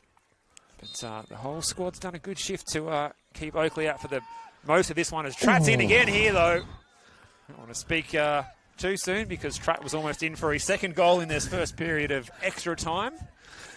Well, you did mention Steve, he scored last week against Bentley, so his goal-scoring form is continuing. Maybe just might play him up top against Gully on the weekend and maybe put him to the test. Another corner here for Sydenham. We've got 2.5 minutes left to go before end of first half of extra time ends, as it's a low ball. It's a bit of a helicopter pass, but not the greatest of defending there by Alexander. He sends it forward, but chested down there by Bib Labib. And going forward now is Oakleigh. May just gets there in time. Looks like Oakleigh might have gone to a temporary. Looks like a back five there with Labib dropping in next to forward as a extra defender. Forward as maybe a third central defender. Labib playing as more of a wing back, but as soon as I say that, Labib's gone charging forward like a winger. So just disregard everything I'm saying here about Chris Taylor's tactics. It's probably wrong. So the fourth official is indicating that we've got about a minute to go, or a minute to be added on at the end of this first period of extra time. Well, Melbourne Serbia have clawed one back in their game against St Albans. That one there is currently still in the first half of extra time, or just ending there. And also Bentley Greens up 1-0 against Benayul, and that's in the 97th minute. They scored in the 96th minute. So a lot of these, leaving it late. Yeah, a lot of these NPL sides are leaving it very late. Can Sydenham, I'm not sure what happened there. It was a foul throw, but it's crossed into the box. It's headed away by Boyce. Sydenham still charging forward and eventually sent long as Labib. Labib makes a massive gut-busting run there, but unfortunately lets himself down. But it's come back the other way to Diaz now. It's Diaz, a little dink over the top. And that's 3. And I think Gerardovic, beautifully done in the end. And I think that's wrapped up all, well, I can't say 3 points. They've wrapped up to the next round, obviously. That's right. Well, I'd say they're in the hat for the next round, but the next round's already been drawn, as we've said earlier, for round 6. We know that the winner of this one is going to be playing against St Albans or FC Melbourne Serbia, so there's no draw to be done. But yeah, you called that very well, Alex. That run by Labib, putting the pressure on. He didn't lock the ball in exactly, but his effort made sure that it found its way to Liston Diaz. And the quality of the ball from Liston Diaz, top notch there, inviting Gerardovic to come in and score again. He's in such good scoring form, is Adam Juratovic. He missed a sitter early in this game. I'm sure he would be the first to say that. That's his 6th in all competitions now for Adam Juratovic after starting many games off the bench earlier in the season. He's benefiting from Alex Hammond being out injured and getting to start in the league and in the cup at the moment, and he's got himself a goal that he'll be happy to have put that one away just for his keep that confidence ticking along. Just as we speak, St Albans up 3-1 there, so the hope of Melbourne-Serbia upset, it's still on the cards, so we'll need 2 goals as Adam Bafko just gives Tom Manos to hurry along. He wants to try to end this game as quick as possible and go home, as I'm sure everyone's got work tomorrow, as Manos swings it to, and that'll be the half-time of the first half of extra time here, Steve. So Oakleigh getting those 2 goals, I think it's just might have taken the sting out of the game, and really now it's just Sydenham going through the emotions. It has. You can see the staff are cooking up the post-game feed over in the buffet over at the far side now, but definitely there's a real eerie quiet around the ground when there'd been such a buzz earlier leading up to when Liston Diaz levelled things up for Oakleigh on 81 minutes. It was always ominous from that time, and Tratt benefiting from Sydenham's inability to clear their lines from the set piece. Just a simple left-footed side foot, tapping it home to give them the lead on 98 minutes, and then Juratovic obliging to tuck away a nice little ball in from Liston Diaz to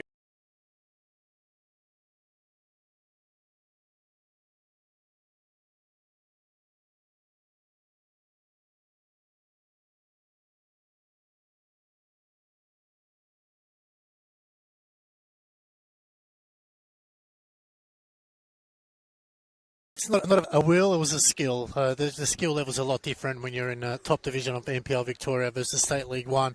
I think the will was there from Sydenham, but the skill levels from Oakleigh just showed tonight. And you can see with that ball, Labib didn't allow the ball to be cleared, chased it down. Lucky break to Liston Diaz, but Diaz's ball into Juratovic was absolutely sublime, and just put it away nicely. And I think it's sealed the deal. They know now it's just seeing out the 15 minutes, try to get everyone across the line, no injuries.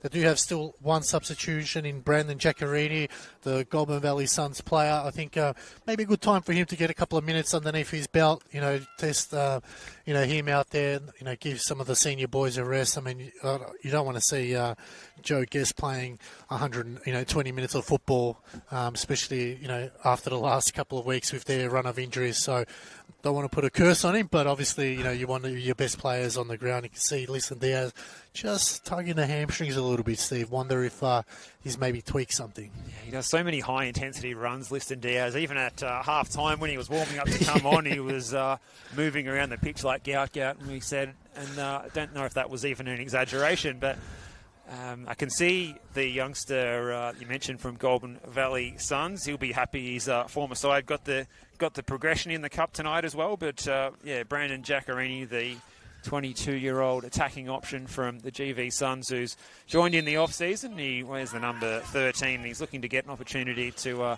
come on and perhaps score his first Oakleigh Cannons goal tonight, the youngster. And Jordan Hall, who's another player. So many of these Oakleigh players are in good scoring form. He's scored in his last 2 league outings.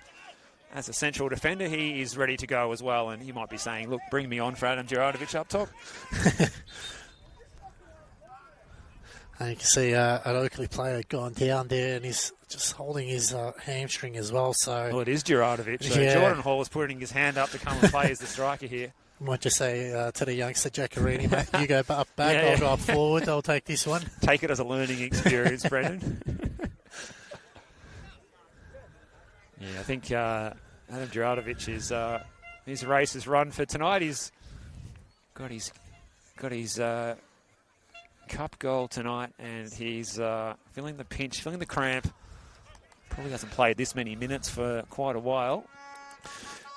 Once again, Chris Taylor just not able to afford another forward going down. So let's just hope it's just a little niggle. He'll be right for his game against Gully, but looks like his night is done. as Jordan Hall comes off. Connor Hampson making his way off. Yep. And I think Gerardovic as well. Keep an eye on that one, Steve, to see whether if the medical staff might just give us an insight as to what he's done. We might have a chat to him post-game over at the buffet, Alex. I fancy he'll be feeling all right tomorrow. It's a bit of cramp, nothing the cold plunge in the morning won't fix. As Alexander swings this one all the way into the box. It's a towering header from Boyce, who was higher than Joe Cocker there as he got lift off to make that defensive header. It's away by Sinclair. Diaz, they can play it through here, and there's a big chance because there's two Oakleigh Cannons players charging forward here. Giaccarini, and he had Guest available, and it's a good bit of defensive work by Gus Greer. Desperate defending there from Gus Greer. He knew that he had to put a challenge in. It had to be 100%, otherwise it would give away a penalty. But Gus Greer there did really well. Joe Guest was just patiently waiting for it. As you can see, Brody Boyce, not sure whether he's trying to milk some time or he can't run, but he's going over very slowly to try to get this throw-in back in the game for Oakleigh. He goes short, and there'll be another chance here. What do you think when Giaccarini and Guest were charging at the goal? Was Guest saying, yeah, pass it to me, young son? Or was he saying, go on, fill your boots, I think maybe just letting him know, keep going, mate. If it was in a game, a normal league game, I think he would have been screaming for him to pass it. But no, it's good there. I think Joe Guest will be definitely a good inclusion as Giaccarini now tries to square it back to his compatriot there. So maybe just returning the favour there.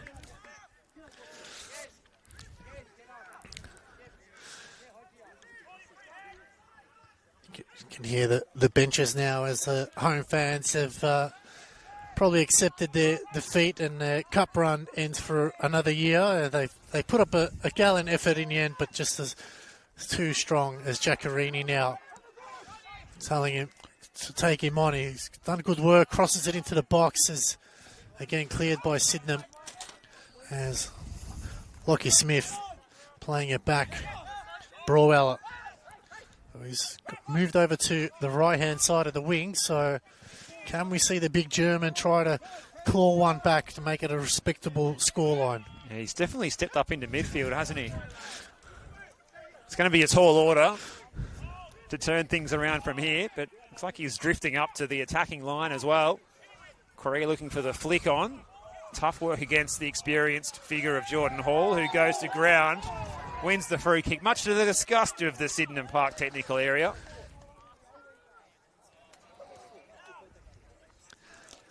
But they've worked well, Marto Duganzic and his coaching staff tonight, to be so competitive against such a difficult opponent.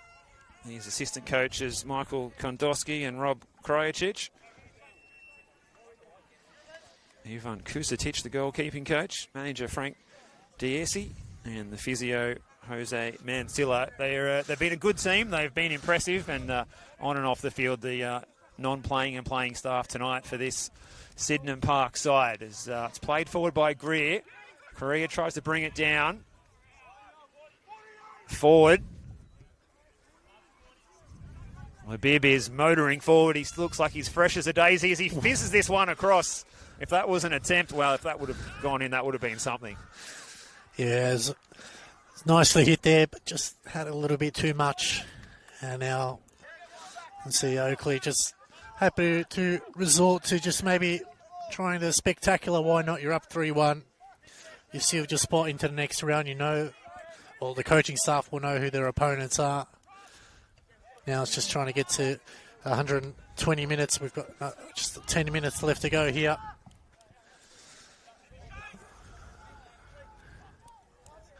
What do you think is the modus operandi for Sydenham Park from here, Alex? I think it'll definitely give him a confidence into this one. Like I said, I don't think anyone expected him to win. I think when they went 1-0 up, they'll probably surprise themselves, but they knew that Oakleigh are a good team. They'll come back, and look, it'll do them a lot of wonders. The fact that they're playing 120 minutes, might see some tired legs But I think they can get a lot of confidence out of this game. They've got Clifton Hill on the weekend. Tough game on the weekend. Clifton Hill doing pretty well. Oof.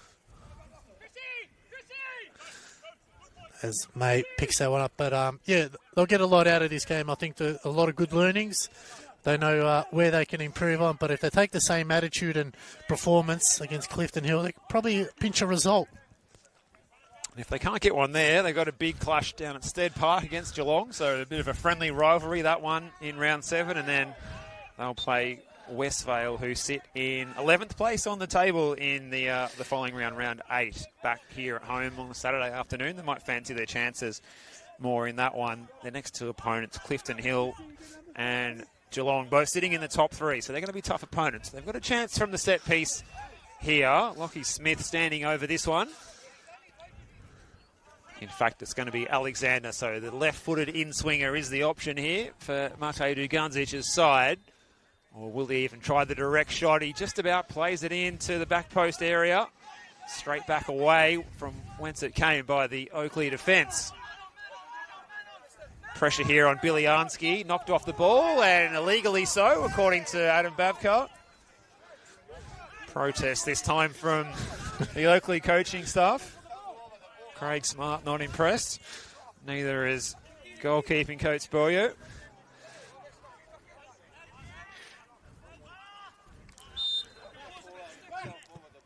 Not a good cross.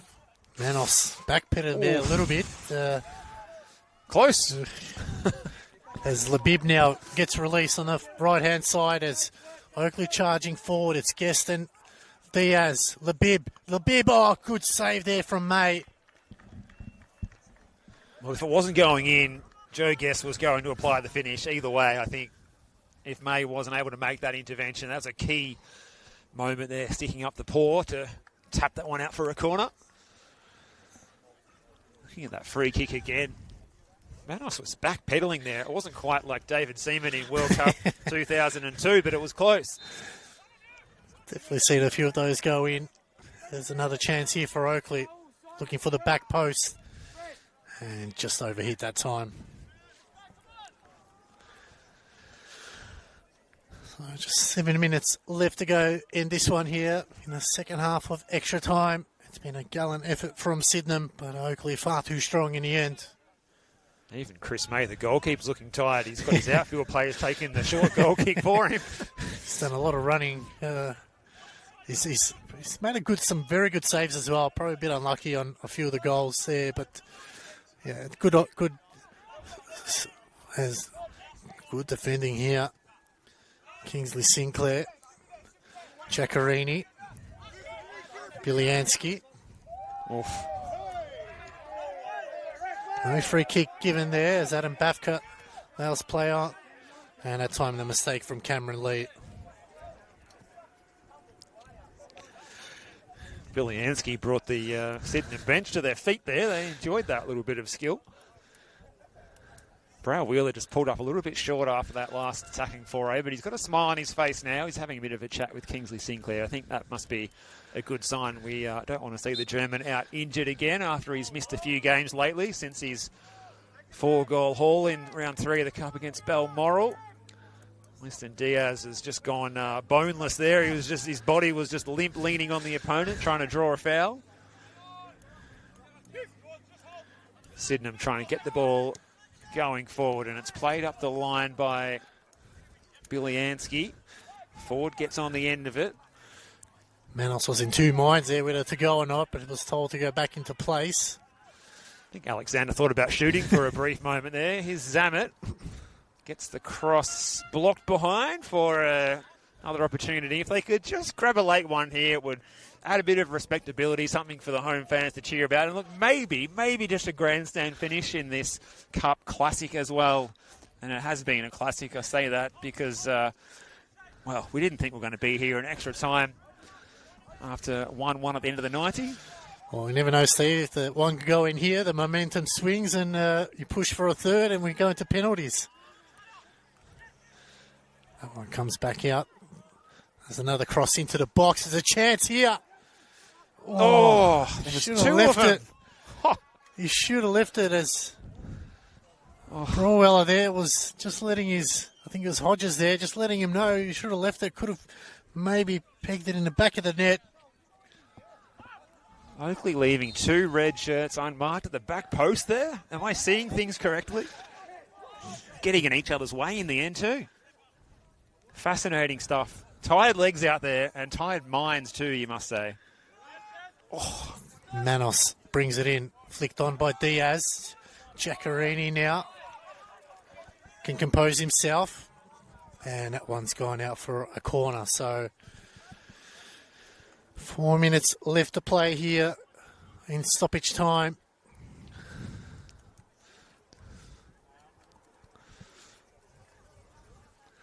Oakleigh will be playing St Albans St Sydenham as they won their game 3-1 against FC Melbourne Serbia.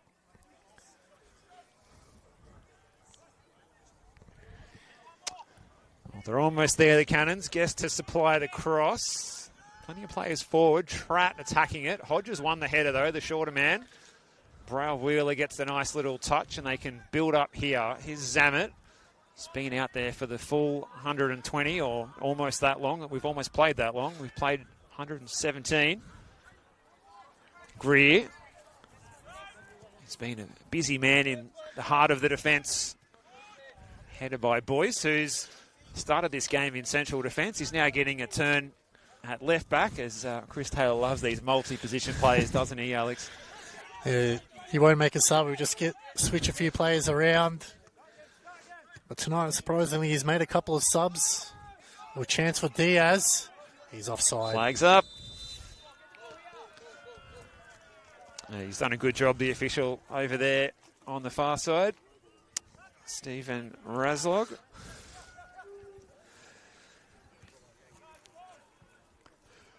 Had to deal with the comments from the cheap seats behind him over there in front of the social rooms.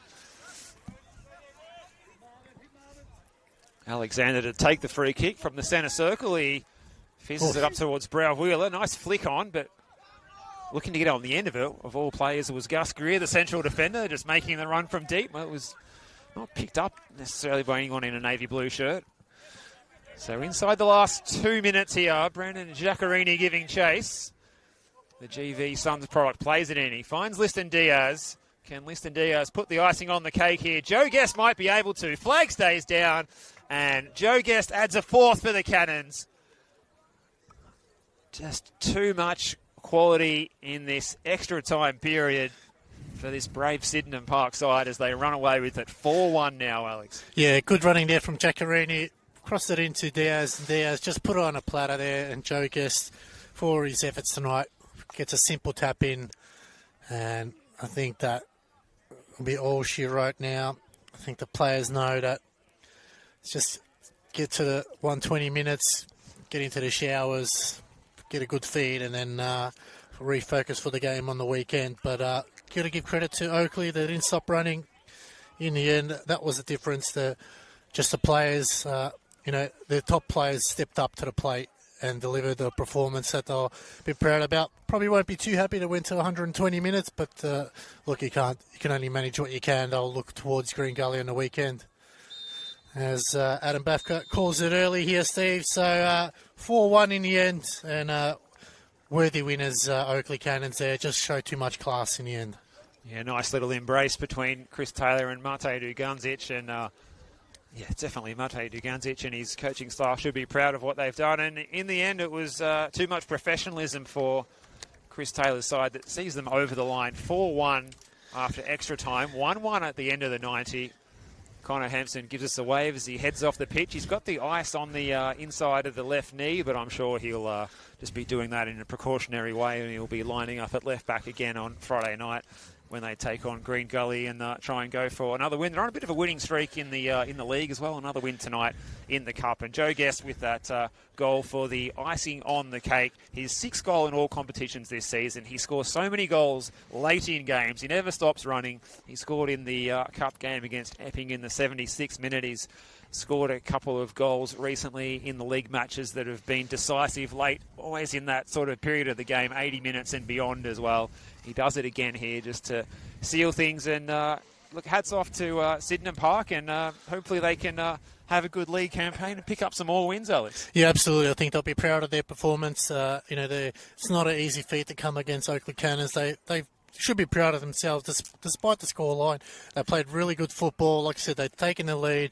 They'll take a lot out of this game if they can just put it towards their league form. I'm sure they'll climb the ladder. But, Steve, that's the magic of the Cup. Sometimes you get a lucky break. Other times you face a previous winner. And in the end, they just had too much class. But, look, credit to Oakleigh. They did what was required. In the end, they moved to the next round against St Albans Saints. Yeah, well, the highlight that was the eye-catching moment, Lockie Johnson's free kick on 66 minutes, an absolute thunderbolt that nearly put a hole in the net. Tom Manos was over having a chat to one of the fans at the fence here, and he still can't believe how that ball got through the double wall and his defences as well. But, Oakleigh getting back to parity. Liston Diaz on 81 minutes. Then extra time. It was all one-way traffic. Tratt on 98 minutes. Juratovic on 105. And Guest in the 119th minute to seal the deal. Oakleigh Cannons will progress and play St Albans in round 6 of the New Balance Dockerty Cup. Thank you very much for your company on the live stream tonight. Big thanks to Julian behind the camera on the scoreboard here, doing his best to give you the best look at the action. Big thanks to Alex. Great working with you again, mate. Always a pleasure. Hope we do it again soon. And to you, the viewer at home, thanks for your company on the New Balance Dockerty Cup on the Football Victoria live stream. Plenty more football action to come in the Dockerty Cup on the Football Victoria page. Check your local guides for more matches. We're looking forward to bringing more your way soon. But from Alex Sivkarowski, myself, Steve Curtin, we wish you a good night from Keilor Lodge, where at full time, after extra time, should I say, Sydenham Park 1, Oakleigh Cannons 4, and the Cannons progress.